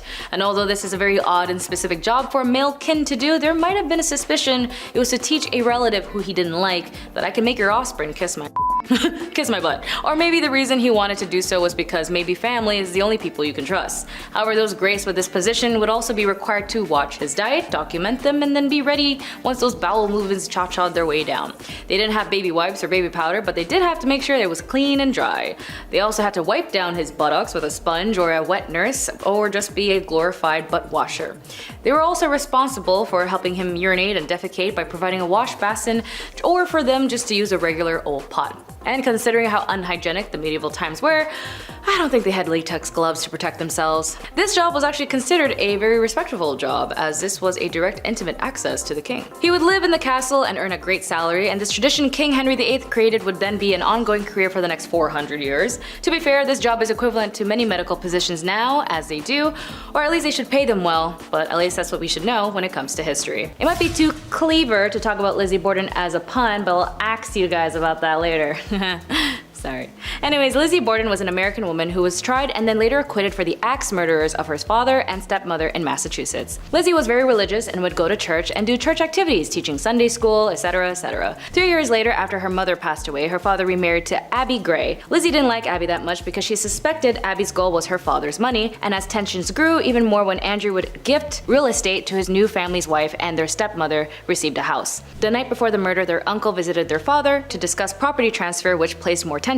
After the crime was committed, the police turned their attention to Lizzie as she gave conflicting testimonies within the day, and after many strange occurrences like her cleaning her dress and burning it up saying it was covered in paint, the town's suspicion of her drugging her father to sleep in order to whack him with an axe, overall the evidence was unclear and caused many controversial issues. However, the trial was later pushed away when another axe murderer similar to her father and her stepmom's case occurred 5 days prior. Still, the reputation of Lizzie and her sister's involvement was tarnished, and the suspecting evidence and accounts of that day remains unsolved. Number 9. Elsa Koch. Elsa Koch was a German war criminal who committed atrocities while her husband, Karl Otto Koch, was commanded at the Buchenwald in World War II. Because of the egregiousness of her alleged allegations, and her actions included that she had selected tattooed prisoners for death in order to fashionably create lampshades and other items from their skin. These are fake, by the way, they're not real. Her 1947 U.S. military commission court trial at Dachau received worldwide media attention, as did the testimony of survivors who ascribed her sadistic and perverse acts of violence to Koch, giving rise to her image as her concentration camp murderesses. However, authoritative testimony from numerous witnesses at her post-war trials firmly established that she had made extensive use of slave labor at the camp, had assaulted inmates on several occasions, and had reported inmates to the camp SS for beatings. Beatings that resulted in death on at least one occasion. While imprisoned, she experienced delusions and had become convinced that the concentration camp survivors would abuse her in the cell. She then ended up taking her own life in jail while serving time. Number 8. Belle Gunness. With an estimated 48 deaths at her hand, Belle Gunness poisoned, bludgeoned, and decapitated her victims, all so that she could collect and line her pockets with savings and insurance policies. This lonely hearts killer was known as Lady Bluebeard, amongst other names, luring her victims with newspaper advertisements. Gunness then began meeting wealthy men through a lovelorn column. Her suitors were her next victims, each of whom brought cash to her farm and then disappeared forever, including John Moo, Henry Galthart, Olaf, Oli B, Andrew, just to name a few. One of the victims' brothers came suspicious, and Gunness's luck seems to be running out. Her farmhouse burnt to the ground, and the smoldering ruins workmen discovered 4 skeletons. 3 were identified as her foster young. However, the 4th, believed to be Gunness, was unexpectedly missing as its skull. After the fire, her victims were unearthed from their shallow graves around the farm. All told, the remains of more than 40 men and minors were exhumed. However, Belle managed to skip out of town before being officially convicted and was never tracked down. Her death has never been confirmed. Number 7. Countess Elizabeth Bathory. I don't know if you've seen the tales of Snow White and how there was this once evil queen who yearned for eternal beauty, but like all fairy tales come from the stem of truth. Countess Elizabeth Bathory was a Hungarian noblewoman who was an alleged serial killer from the family Bathory, who owned a land in the Kingdom of Hungary. Bathory and 4 of her servants were accused of torturing and killing hundreds of young and old women between 1590 and 1610. During her arrest, it is commonly believed that Bathory was caught in the act of the torture, but the reality was that she was just having dinner. Most of the witnesses testified that she had heard the accusations from others, but did not actually see it themselves. The servants confessed under torture, which is not credible in contemporary proceedings. The accusations of the murder were based on rumors, and as there is no documents to prove that anyone in the area complained about the Countess, in this time period, if someone was harmed, or let's say someone stole something, a letter would be written out as a complaint. Several authors have argued that Elizabeth Bathory was a victim of conspiracy. Similar during the Salem witch trials, many people insisted that they saw the accused witches flying through the sky. Clearly neither thing happened and are possibly a form of mass delusion or self-interest lies. Historians are therefore extremely careful in how they treat eyewitness accounts of this sort, given the possibility for collective and self-reinforcing delusions. Number 6. Dorothea Helen Puente. Dorothea Helen Puente was an American convicted serial killer, and in the 1980s she ran a boarding house in Sacramento, California, and murdered various elderly and mentally disabled boarders before cashing their social security checks. She paid each of them monthly spendies, but then kept the remaining for what she claimed were expenses for the boarding house. Puente's boarding house was visited by several parole agents as a result of previous orders for her to stay away from the elderly people and not to handle government checks. Despite these frequent visits, she was never charged with anything. Neighbors began to grow suspicious of Puente when she stated that she adopted a homeless man named Chief to serve as a handyman. She had Chief dig the basement and remove soil and garbage from the property, and Chief then then put in a newly concrete slab in the basement before he too mysteriously disappeared. In November 1988, another tenant in Puente's house, Alvaro Montoya, disappeared, and after he failed to show up for his meetings, his social worker reported him missing. Police arrived at Puente's boarding house and began to search the property. They discovered recently disturbed soil and were able to uncover 7 bodies in the yard. When the investigation began, Puente was not considered a suspect, and as soon as the police let her out of their sight, she basically fled to Los Angeles, where she visited a bar and began to talk to an elderly pensioner. The man recognized her from the news, and then he called the police, and she was charged with 9 counts of murder and was sentenced to 2 years of life. She died at the age of 82 and had always insisted all of her tenants died to natural death. Number 5, Giulia Tofana. Not your typical Chanel number 5, but this too was a femme fatale bottle used by so many women to do one major thing, to get rid of their husbands. By some definitions, Giulia was a girl's girl. After all, it was the 1600s, and women who had malignant husbands who would physically harm and control them was a rather common issue, and the general rule was that unless your spouse passed away, that was the only time a woman could be granted her freedom. In its creation was associated by none other than Giulia Tofana, who apparently was the ringleader of 6 poisoners in Rome. In order to avoid detection from authorities, they actually used the trade name after St. Nicholas and would sell the poison openly as a cosmetic. They even went ahead and used an image of St. Nicholas over the vials, and St. Nicholas and the vial of poison would be sold, affecting over 600 victims, mostly husbands. The active contents inside the vial was unknown, but it was filled with arsenic, lead, and possibly belladonna. It was colorless, tasteless, and therefore very easy to mix with other substances like wine or water. The poisoning would go unnoticed, and its symptoms would mimic other illnesses that was prominent at the time. First dosage would mimic a cold, the third would be digestive issues, and the fourth was death. It was so effective and helpful that when the poison was used to be in its slow active state, it would give the victims time to assume that they were dying and write a will. And if the provider of the poison changed their mind, an antidote was simply lemon juice and vinegar. Fun fact, Mozart at one point was poisoned using aqua tofana, but apparently he himself started this rumor. And if you knew anything about Mozart, he was the Bugs Bunny level type of troll. Number 4, Bonnie Nettles. As cult leaders go, most women of cult leaders were subject to follow their male counterparts. As for Bonnie Nettles, she was the co-founder and co-leader with Marshall Applewhite of the Heaven's Gate New Religious Movement. Although she was registered as a nurse and was married to a businessman named Joseph Nettles, she actually lived a relatively normal life. However, according to the New York Times, she began attempting to contact deceased spirits by conducting regular seances and came to believe that the 19th century monk named Brother Francis frequently spoke with her and gave her instructions. She also visited multiple fortune tellers who told her that she would soon meet a mysterious man who was tall with light hair and fair complexion, descriptions that were very close to Marshall Applewhite's appearance. It was unclear how they met, but after Nettles did an astrological reading for Applewhite, they had an instant spiritual connection. Nettles and Applewhite established Heaven's Gate together as equals, with Nettles running the group and Applewhite speaking for her. Nettles claimed to have communicated with aliens about the next level and told Applewhite to tell their followers. When Nettles died from cancer, the mass followers of Heaven's Gates would then follow through by cultivating to take their own lives in 1997. Number 3, Eileen Wuornos. On a bit recent note, you may or may not have heard in this case in the news, but Eileen Wuornos was a convicted serial killer as she targeted only men as an adult worker. She had up to 7 victims and would target specifically motorists, men who she would meet as a hitchhiker. Her story begins when her mother at the age of 14 married her father at the age of 19. After 2 months of having Eileen, her parents divorced and left her with her alcoholic grandparents who were also malicious in their care. Eileen would then do adult work as a minor once her grandfather kicked her out to live in the woods at the age of 15, and she tried to take her own life multiple times, all failed attempts, and until she met the love of her life, Tyra Moore, in the late 80s is when she would continue a string of crime. While she was incarcerated at the Florida Department of Corrections BCI death row for women, she tried to appeal to the US Supreme Court, which was later denied, and at that point she dismissed her legal counsel and terminated all pending appeals. She would then go off and say, "I killed those men, I robbed them cold as ice, and I'd do it again too. There's no chance in keeping me alive or anything, because I'd kill again. I have hate crawling through my system. I'm so sick of this she's crazy stuff. I've been evaluated so many times. I'm competent, sane, and I'm trying to tell the truth. I'm one who seriously hates human life and would kill again." After extreme mistreatments she suffered while imprisoned and the inhumane management given to her by her officers, in her final interview she turned to the interviewer and said, and also paraphrasing due to censorship, "You sabotaged me, society, and the cops and the system. An attacked woman got executed and was used for books and movies and so on." Her final on-camera words were, "Thanks a lot, society, for railroading my ass." She was later executed by lethal injection. Number 2, Pearl Fernandez. Again, although this case is one of a very recent event, it still marks as a notable case in the issues that lie in the legal forms, in the protections of minors, and the lack of involvement of CPS. Pearl Fernandez, you may or may not know, was the mother of Gabriel Fernandez, who passed away in Pearl and her boyfriend Usaro's custody. According to The Atlantic, Pearl Fernandez and her boyfriend shot Gabriel with a BB gun, tortured him with pepper spray, beat him with a baseball bat, and forced him to eat cat feces. All injuries pointed to severe psychological and emotional distress endured over a long period of time. It was not one-time event that led to Gabriel's death, it was months of torture. A judge rejected her remorse, stating that Pearl's actions were horrendous and inhumane and nothing short of evil.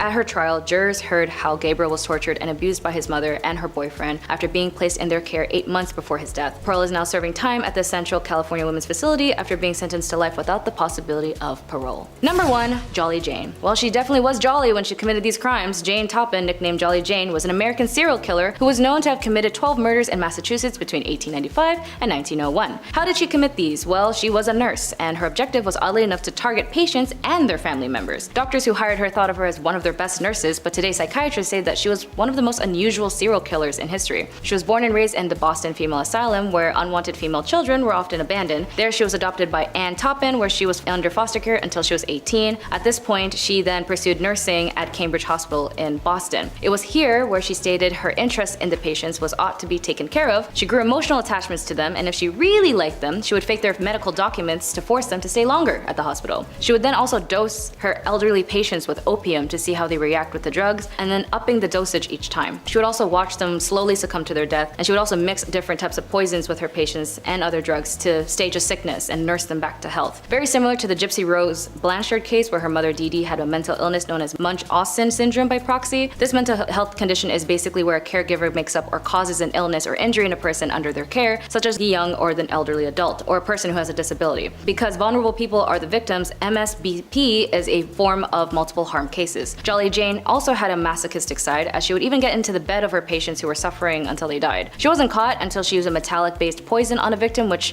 finally sparked an investigation in a court in 1902. Topan was found guilty, and then she told her attorney that she actually killed more than 100 people and even got in beds with more of her victims. She was sentenced to stay at an asylum, stayed there until her death. Queen Victoria was anti-women's rights. Isn't that fun? Queen Victoria, who ruled England from 1837 until 1901, was in the perfect position to be the forerunner for the women's movement. Meanwhile, she's up in her office writing letters stating that the movement of the present day to place women in the same profession as men was mad and utterly demoralizing. She stated a woman's place was in the home and also condemned the idea of a woman becoming doctors or any career. In a letter written by Victoria to her uncle Leopold, King of the Belgians, she wrote that her husband Albert grows daily fonder of politics and business and is wonderfully fit for both, and I grow daily to dislike them both more and more. We women are not made for governing, and if we are good women, we must dislike these masculine occupations. Y'all, the Queen wrote that! In 1850, the Queen was faced with the Women's Franchise Bill passing in Parliament and began a very lengthy correspondence with Prime Minister William Gladstone, letting him know about her strong aversion to these so-called erroneous rights of women, and that she felt so strongly upon this dangerous, unchristian, and natural cry and movement of women's rights that she is most anxious that Mr. Gladstone and others should take some steps to check this alarming danger. Let woman be what God intended, a helpmate for man, but with totally different duties and vocations. Yeah, it didn't age well. And if you're doubting me, let's take a look at this petty beef. Queen Victoria was not for the girlies. She was a bitter and jealous B-word a lot of the time and over many different things. One was Lady Flora Hastings, lady-in-waiting, but also very close friend to Victoria's mother, who in 1839 presented herself to the Queen's dock with abdominal pain and a severe gut swelling. Lady Flora had been part of the royal household during Victoria's upbringing when the young heir to the throne was subjected to a strict system of rules and regulations that left her isolated and unhappy. The Queen still harbored that grudge against Flora because of her association with this bleak time and also her mother, who Victoria had serious mommy issues for. Anyways, Flora was unmarried, so the immediate visual symptoms led to an assumption she was preggers, out of wedlock. Demon-ass Victoria revels in this opportunity, and she has former governess Baroness Lezen obligingly spread the rumor that Flora is pregnant. Since Victoria suspected the father was was a much-hated guardian from her childhood, Sir John Conway, she threw that into boot. Hastings is publicly humiliated, forced to protest her innocence, and undergo a gynecological examination, which proved in fact she was not pregnant. Her swollen stomach was due to advanced liver cancer, and she died a couple weeks after. Conroy and others spearheaded a press campaign to slam the queen and her fellow conspirators for smearing and defaming the Lady Flora. It dented the young queen's popularity, and at Flora's funeral 2 months later, the people quite literally dented her carriage when they stoned it. A lot of hypocrisy, especially from a woman of many lovers, one of whom was very obviously John Brown's scandal. The worst day of Queen Victoria's life, the day her husband Albert died. The second worst day of Victoria's life, when her loyal servant John Brown died. John Brown served as the queen's constant companion, and he pledged to be with her always. After the death of Albert, Victoria relied on her devoted manservant from Scotland for everything. Victoria's children referred to him as Mama's lover, naturally due to the fact they slept in adjoining rooms. Heated gossip naturally made its way around why Brown's shocking informal manner with the queen and his high-handed rude ways with other royals seemed to suggest his closeness with Victoria, in the words of one contemporary insider, was contrary to etiquette and even decency. Speculation that the two secretly wed came out when the queen's chaplain claimed on his deathbed that he performed the ceremony. There was also talk of 3 additional hidden children. Premarital relations between John Brown and Victoria, or possible marriage, it's never been proven. However, when Victoria died, she requested a photo of him be placed in her coffin, along with a lock of his hair, some of his letters, and his mother's wedding ring he had gifted her. When Victoria died, her son Edward had any statuary destroyed or removed that talked of Brown. He also had 300 letters of his mother's burned.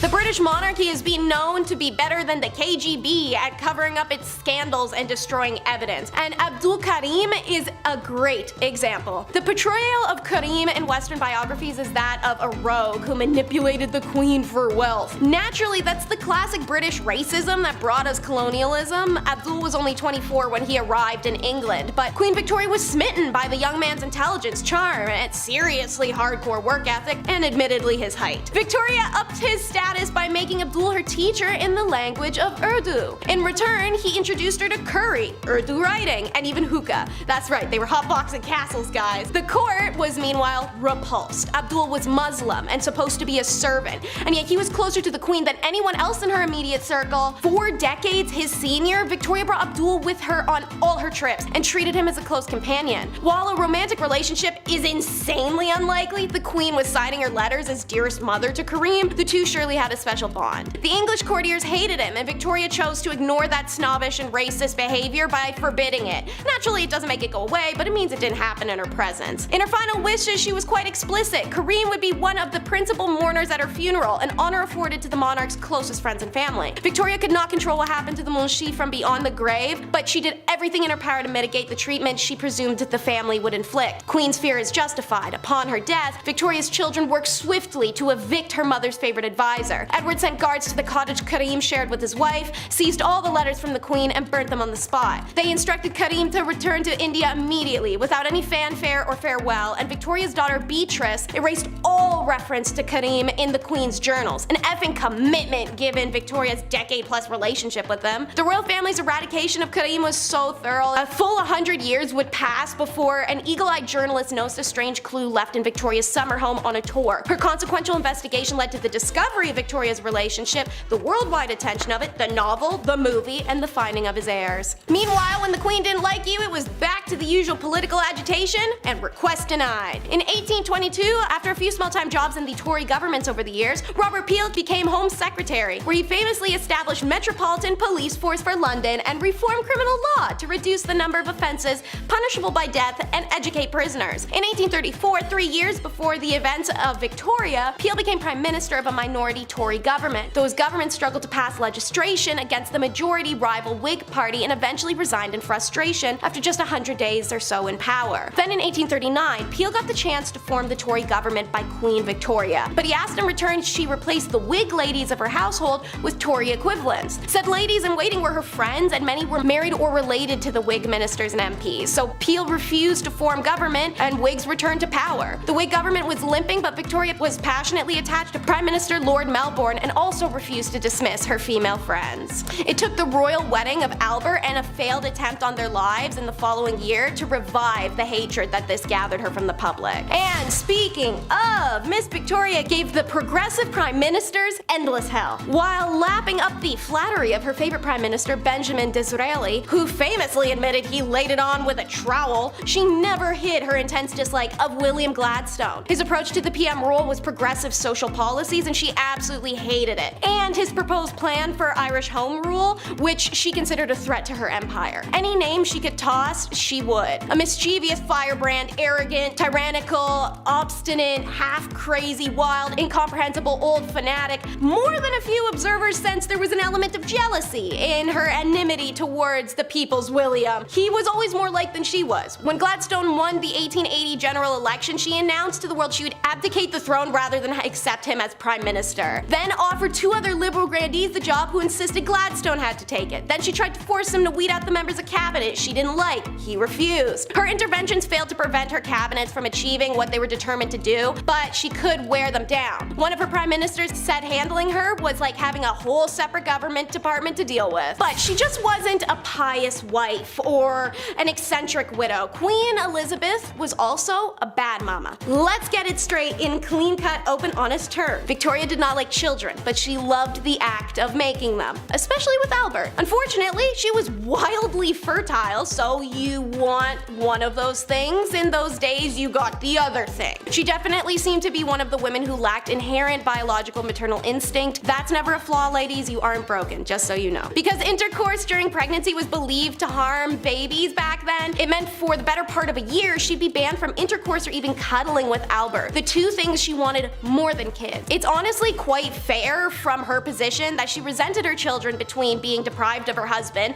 not wanting children in the first place, and lacking a maternal drive. Victoria, we should remember, didn't also have much of an experience of a family life, and she was raised under isolated conditions. Victoria in many respects was an awful mother as a result. She couldn't help but view her 9 children as functional extensions of herself, expecting unquestioning obedience, and was bullying them about their failings. When Bertie, the future Edward IV, rebelled against the rigid system his parents devised for him, she called him backwards and lazy. And when Victoria, who had decided Beatrice would be the unmarried companion of her old age and forbade mentions of weddings in her presence, learned her daughter was secretly engaged, she was so angry she refused to speak to her for 6 months. She only relented when Beatrice agreed to live with her after they were married. This ain't just some fun and games, this is the Baccarat Scandal. Queen Victoria's son, the future King Edward IV, was a notorious playboy and hedonist. His passions included eating, banging, and gambling, with the latter landing him in very hot water in 1891. It starts with a game of Baccarat during a party at the country home of a shipping millionaire. One of the players was Sir William Gordon Cumming, another infamous playboy who was once described as possibly the most handsome man in London, but certainly the rudest. Gordon Cumming was alleged to have cheated during the Baccarat game, an accusation he angrily denied. So as tawdy British gents, they have a tea and a chat and come up with an agreement that all players would say nothing of this grave offense if Gordon Cumming signed a declaration promising to never play cards again as long as I live.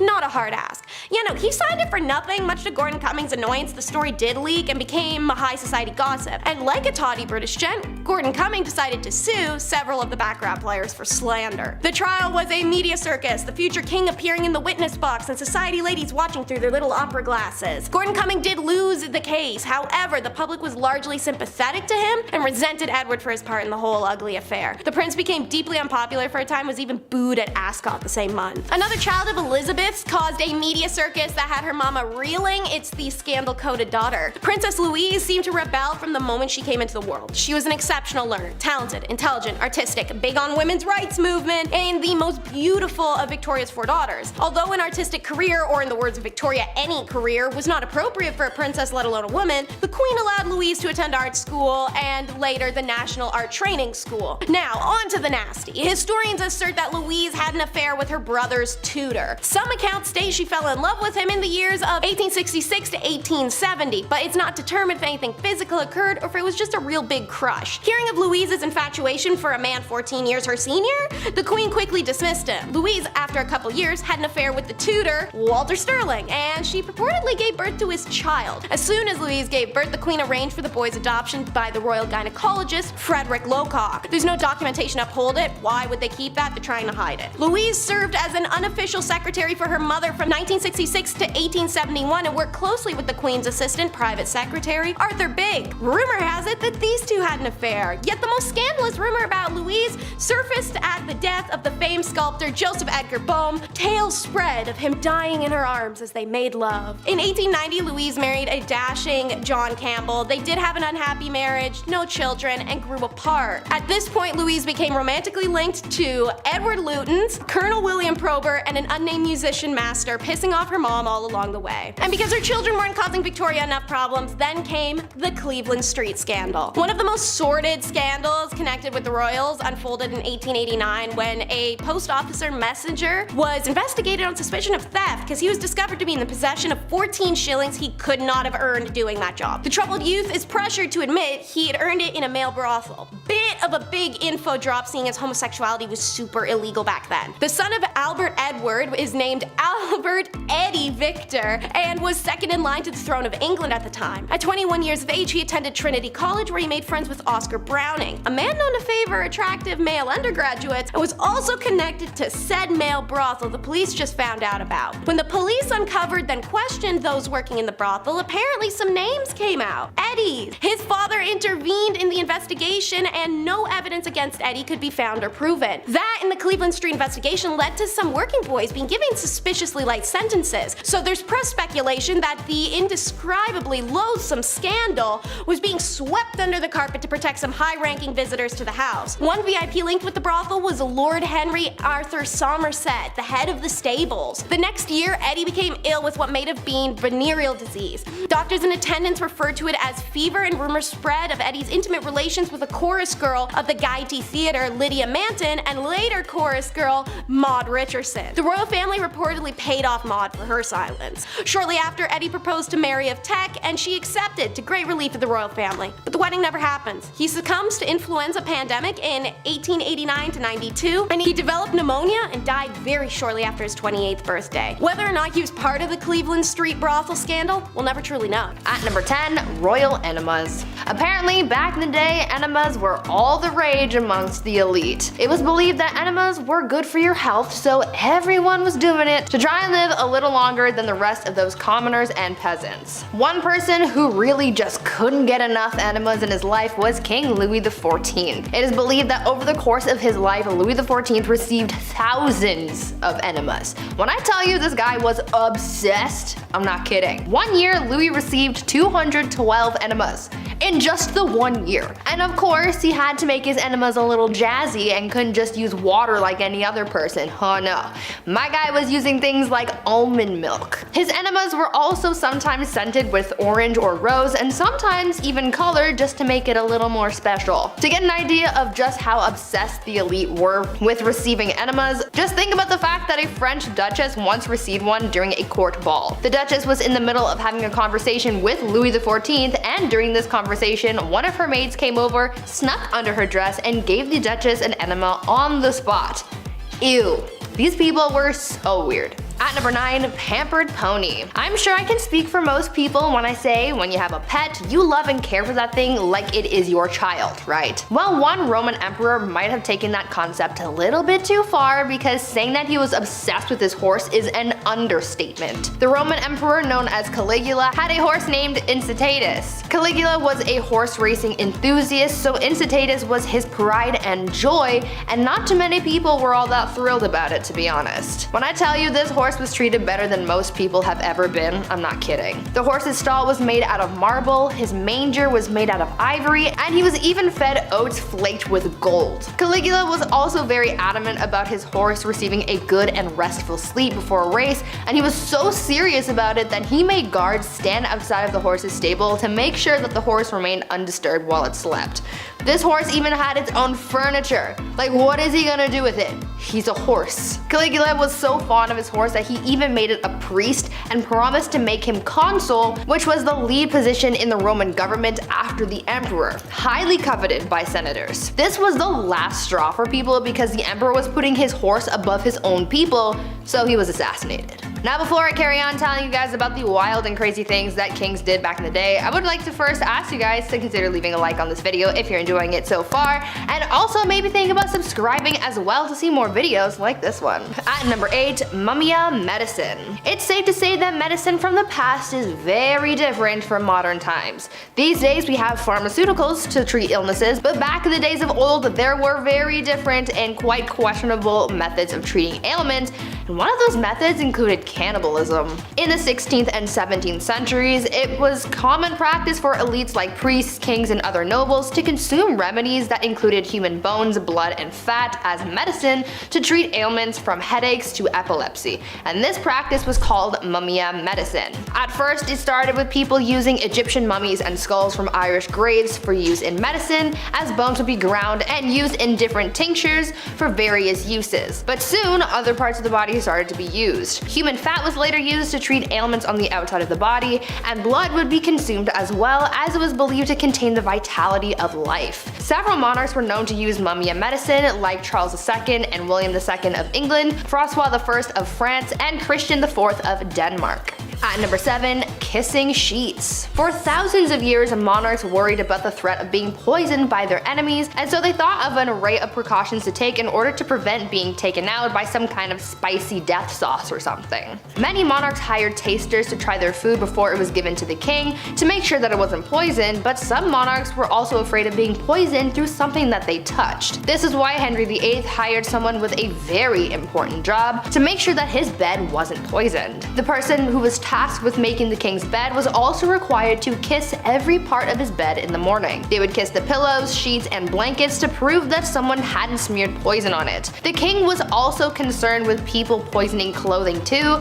so his clothes as well as his son's clothes were also tested for poison before getting dressed. At number 6, eternal youth. I know that there are a lot of people out there who want to live forever. I am one of those people. I am afraid of dying, but I also want to see what humanity will look like many years from now until the sun consumes the earth. Unfortunately, that's kind of impossible, at least for now, until we come up with some kind of way to make people live longer. But this idea of prolonging your life has been around for thousands of years, and one Chinese emperor was super obsessed with the idea and really tried his best to live for at least another 10,000 years. Emperor Ying Zhang was obsessed with finding a magic elixir that would make him live longer, and he demanded that his subjects find this immortality elixir for him. Now, even though he brought a lot of prosperity to people during his rule, he never let go of his demand for immortality, and it put a lot of pressure on his underlings to find him something to help him live forever, but obviously that didn't happen. He was so concerned with his lifespan that he even brought magicians into his court. His obsession alienated him from his people, and after all of that effort trying to live longer,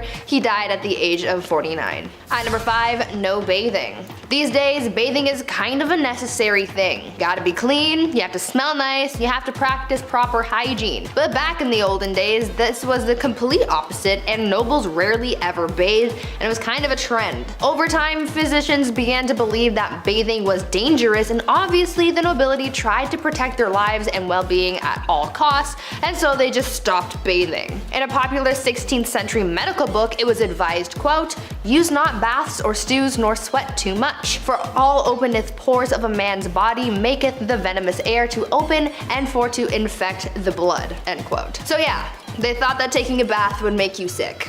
In the late 15th century, Queen Isabella of Spain would go around bragging about the fact that she had only ever bathed twice in her whole life.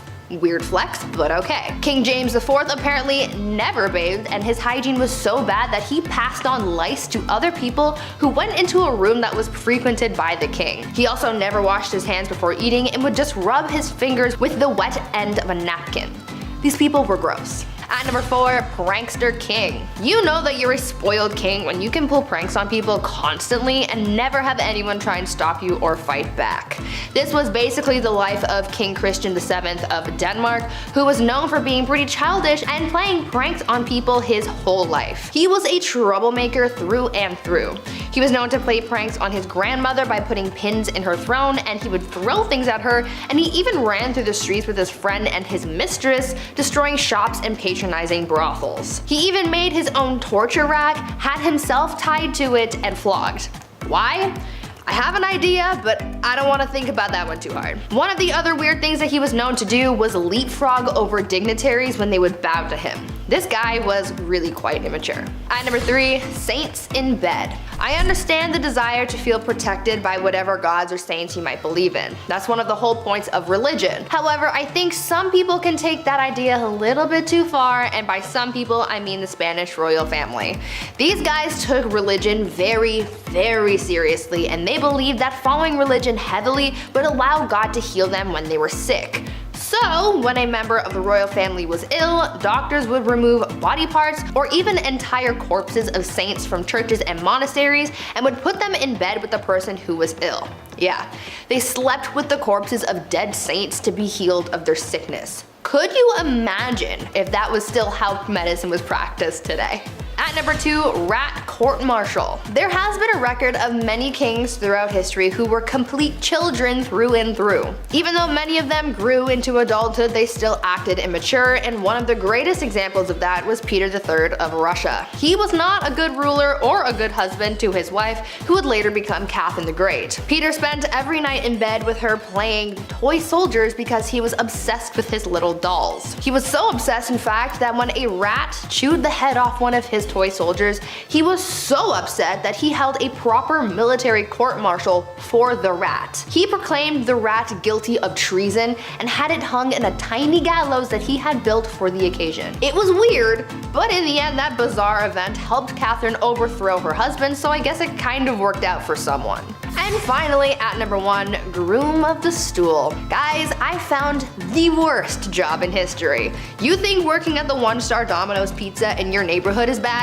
Wait until you find out about the groom of the stool. The groom of the stool was a job created during the reign of Henry VIII, where the role was to monitor and assist the king in his bowel movements. They would carry around a commode at all times, and they were also tasked with monitoring the king's diet and meal times, and would organize the king's days around his break times. They were also tasked with undressing the king for him to do his business, and it's also been suggested that they would have had to, quote, cleanse the royal posterior as well. Sounds like a pretty crappy job to me, but I'm not funny. I'll leave. Time. Many queens enjoy what's called sovereign immunity, which essentially means they cannot commit a legal wrong and are immune from civil or criminal proceedings. Let's say, for example, the late Queen Elizabeth iron knuckles a guy in the mouth, Deadpool style, because her tea was too chilly, and it causes a visceral spray of blood and a need for orbital surgery. And let's say she committed this armed attack in front of her entire family on Christmas. What happens to the queen?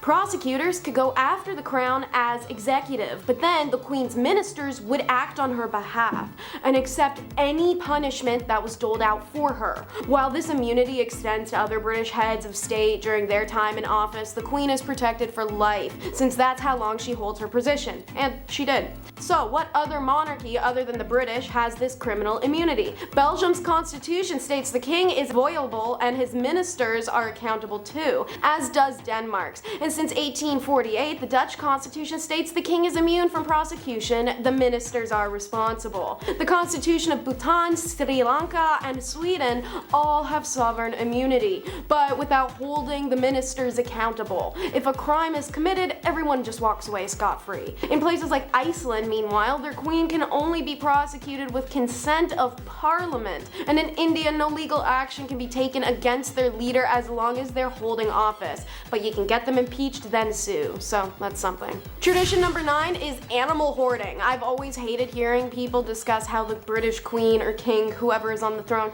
just owns all the fishes royale. So animals like whales, dolphins, sturgeons, porpoises, and even swans, thanks to a year 1300 rule. These guys are out here completely splashing around free and clear and completely unaware that they're owned by any petty human laws. However, owning a horde of pets is quite different, and Elizabeth and her corgis are nowhere near the first ruling monarch to start that tradition or build laws to protect them. Hippos were royal family animals back in ancient times of Egypt and were protected by law for centuries. Dogs, however, seem to have struck the hearts of European nobility. Mary Queen of Scots spent her life with dogs and loved them so much that she had hers legally licensed and protected, keeping them with her through her exile and imprisonment, and even her most adored lapdog was found in her petticoat just minutes after her head was chopped off. Charles II of England loved spaniels just like how Elizabeth loves corgis. In 1685, the writer John Evelyn wrote in his diary that Charles loved having a number of little spaniels follow him and lie in the bedchamber, and when the old king died there, it was surrounded by the beloved dogs. Versailles, home to the Bourbon King of France from 1682 to 1789, was filthy and attracted rats. So what did they have? Cats. Too many cats. One day, Louis XVI went to his commode, unaware that one of his Angora cats had curled up in the porcelain bowl below.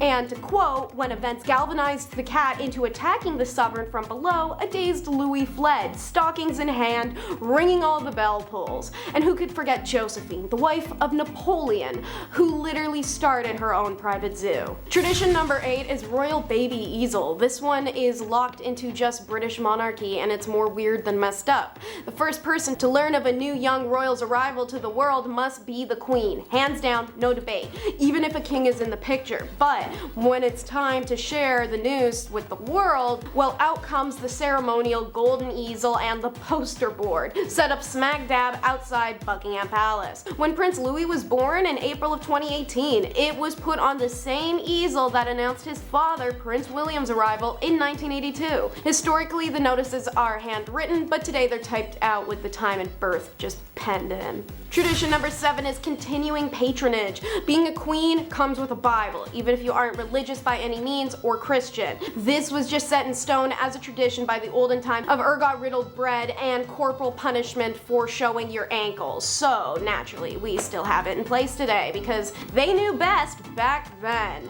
Alrighty, anyways, the act of patronage, and specifically religious patronage, was very important during the Middle Ages. It became an active area of queenship studies because it was pretty much one of the only ways that queens could exert great influence. While religious patronage included the founding of religious institutions that could signal political alliances at the same time. Margaret of France, Isabella of France, and Philippa of Hainault, for example, were all patrons of Greyfriars Church in London, but that patronage was also connected to their mutual Capetian ties, the dynasty of France. With religion often shared between countries, even at times of war, it could be used manipulatively to bring bridges of truce. Being on good terms with the church could always be beneficial to medieval queens in other ways too. For example, when Joan of England refused to pay Benegadia of Navarre the pension she was owed as the Queen Dowager and widow of Richard I, Pope Innocent III intervened on her behalf and told him to cough it up in a humble and religious way. This also earned queens consolidations as saints, even sometimes after their passing. Tradition number 6 is following blueprint. Remember Meghan having the Christmas dinner at the Windsor family with her mother and the whole awkward addressing of the getting weighed before and after eating thing? If Meghan was to follow the blueprint, she would have never stated anything about it. Rather, thank the queen for the meal and the proof that her belly is full. Now obviously it's pretty effed tradition, and good on Meghan for not taking that crap, but following the blueprint has been so driven into monarchy, especially female monarchy, that even the public was upset with her. To follow the blueprint is to mimic the royal woman above you, especially should you be in the presence or potentially one day taking their role. Who created the blueprint of what a medieval queen should be and how she should behave? Not any one person. Ancient Egypt felt a queen should be a certain way. Ancient Rome that a queen should stay silent. Ancient Mesoamerica, a queen was equivalent to a king and did whatever he did. It varies per culture, and thus every monarchy system created its own blueprint. Within this, there was literature specifically aimed at princesses and queens within their applicable regions. For instance, Joan I of Navarre's confessor, Durand de Champagne, wrote a text named Mirror for Ladies, which advised Joan on how to be a good queen to her husband, Philip of France, in the bedroom. In China, biographies of ancient queens provided examples of rulers whose behavior was to be modeled, as well as those deemed to be a bad influence, aka your do's and don'ts book. Italian-French author Christine de Pizan's book, The Treasure of the City of Ladies, dedicated to Margaret of Burgundy, also aimed to instruct women women of all classes on how to present themselves. Tradition number 5 is dress code. Inevitably within the blueprint will be the dressing guidelines.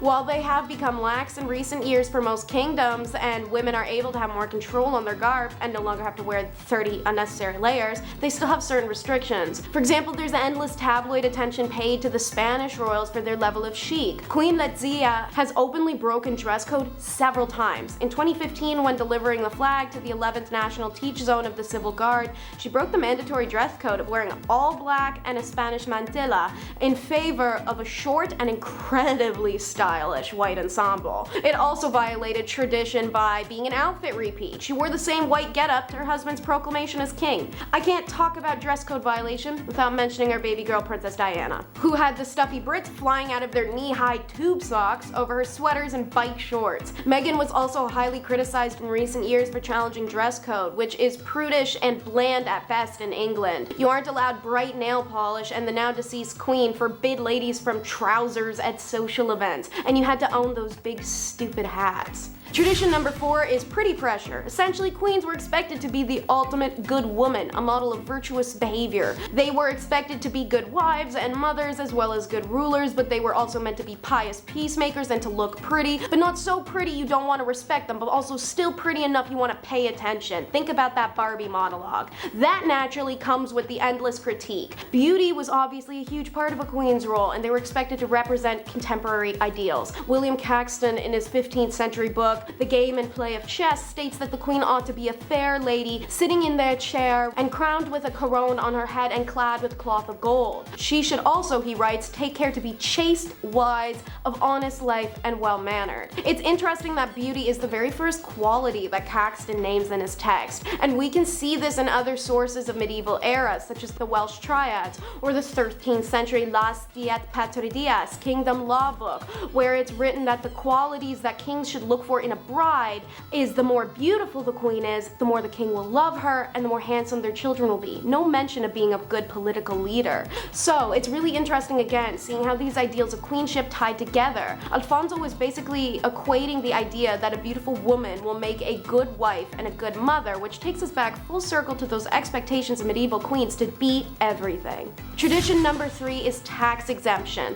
This one sucks. Imagine you happen to be born in random luck of the draw bloodline and just don't have to pay taxes. Quite a few countries had laws in regards to their leaders, be it king or queen, being exempt from tax. Queen Elizabeth wasn't required, and now neither is Charles. However, Elizabeth had been voluntarily paying income and capital gain taxes since 1992. Her grandsons are also paying their taxes but do not have to. King Juan Carlos, Spain's former monarch, has paid about $820,000 in back taxes amid an investigation by prosecutors into whether he and other royal members of the royal family used bank accounts in other people's names to hide assets from tax authorities. The payment announcement came just a month after the Spanish media revealed an investigation into possible tax evasion, and that occurred after Juan abdicated in 2014 and was no longer shielded by immunity from prosecution. The extent of that immunity has become an issue in previous corruption cases, but it remains an unsettled question. The Belgian royal family no longer holds any power, but receives large payments for their advisements and roles as, not to be rude, figureheads.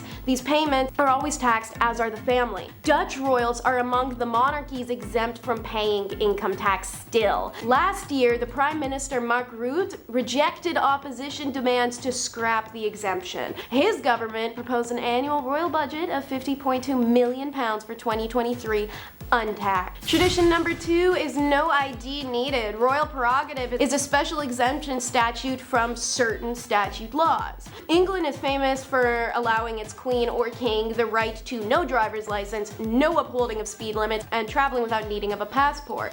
That means even though Queen Elizabeth preferred to stick to driving on her private estates, she could technically go speeding around London and running red lights if she wanted to. Japan's Emperor Naruhito and Empress Masako are also exempt, as stated in a ministry document dated for May 10th of 1971. Apparently, it would be highly inappropriate to issue a passport to the emperor or empress. The document also stated that it will be highly inappropriate for the emperor to undergo immigration or visa procedures using a passport as an ordinary citizen. The Dutch head of state, similar to Elizabeth, does not require a passport for the reason that all passports in his country are technically issued by him. So it'd be funny for the king to have a passport where he himself has to ask for permission to allow himself into another country. Tradition number 1 is 2 birthdays. The 2 birthday tradition for British monarch dates back to 1748 when King George II combined the annual summer military march with his birthday celebration, which should have been during the winter, as to quote, with a November birthday being too cold for celebratory parades, he tied his celebration in with the annual Trooping of the Color military parade. Trooping the Color, a military parade, has its origins on the battlefield. A regime flag or colors was a key rallying point for soldiers during battle, so obviously you got recognized around flag. To ensure soldiers would recognize it, the flag was marched around, aka trooped, for the ranks to see. A regiment's colors came to have huge significance for serving soldiers, and the gain or loss of colors were seen as decisive moments in battle. Nowadays, since it also doubles as a birthday party where the kid invited his whole class, the marching of troops is a spectacular and boring display of 1,400 parading soldiers, 400 horses, and 400 musicians. The monarch arrives at the beginning, looks over the troop, the band performs, the bagpipe guys proceed to make an obtrusive wall of noise, and then they all start marching. The royal carriage follows along.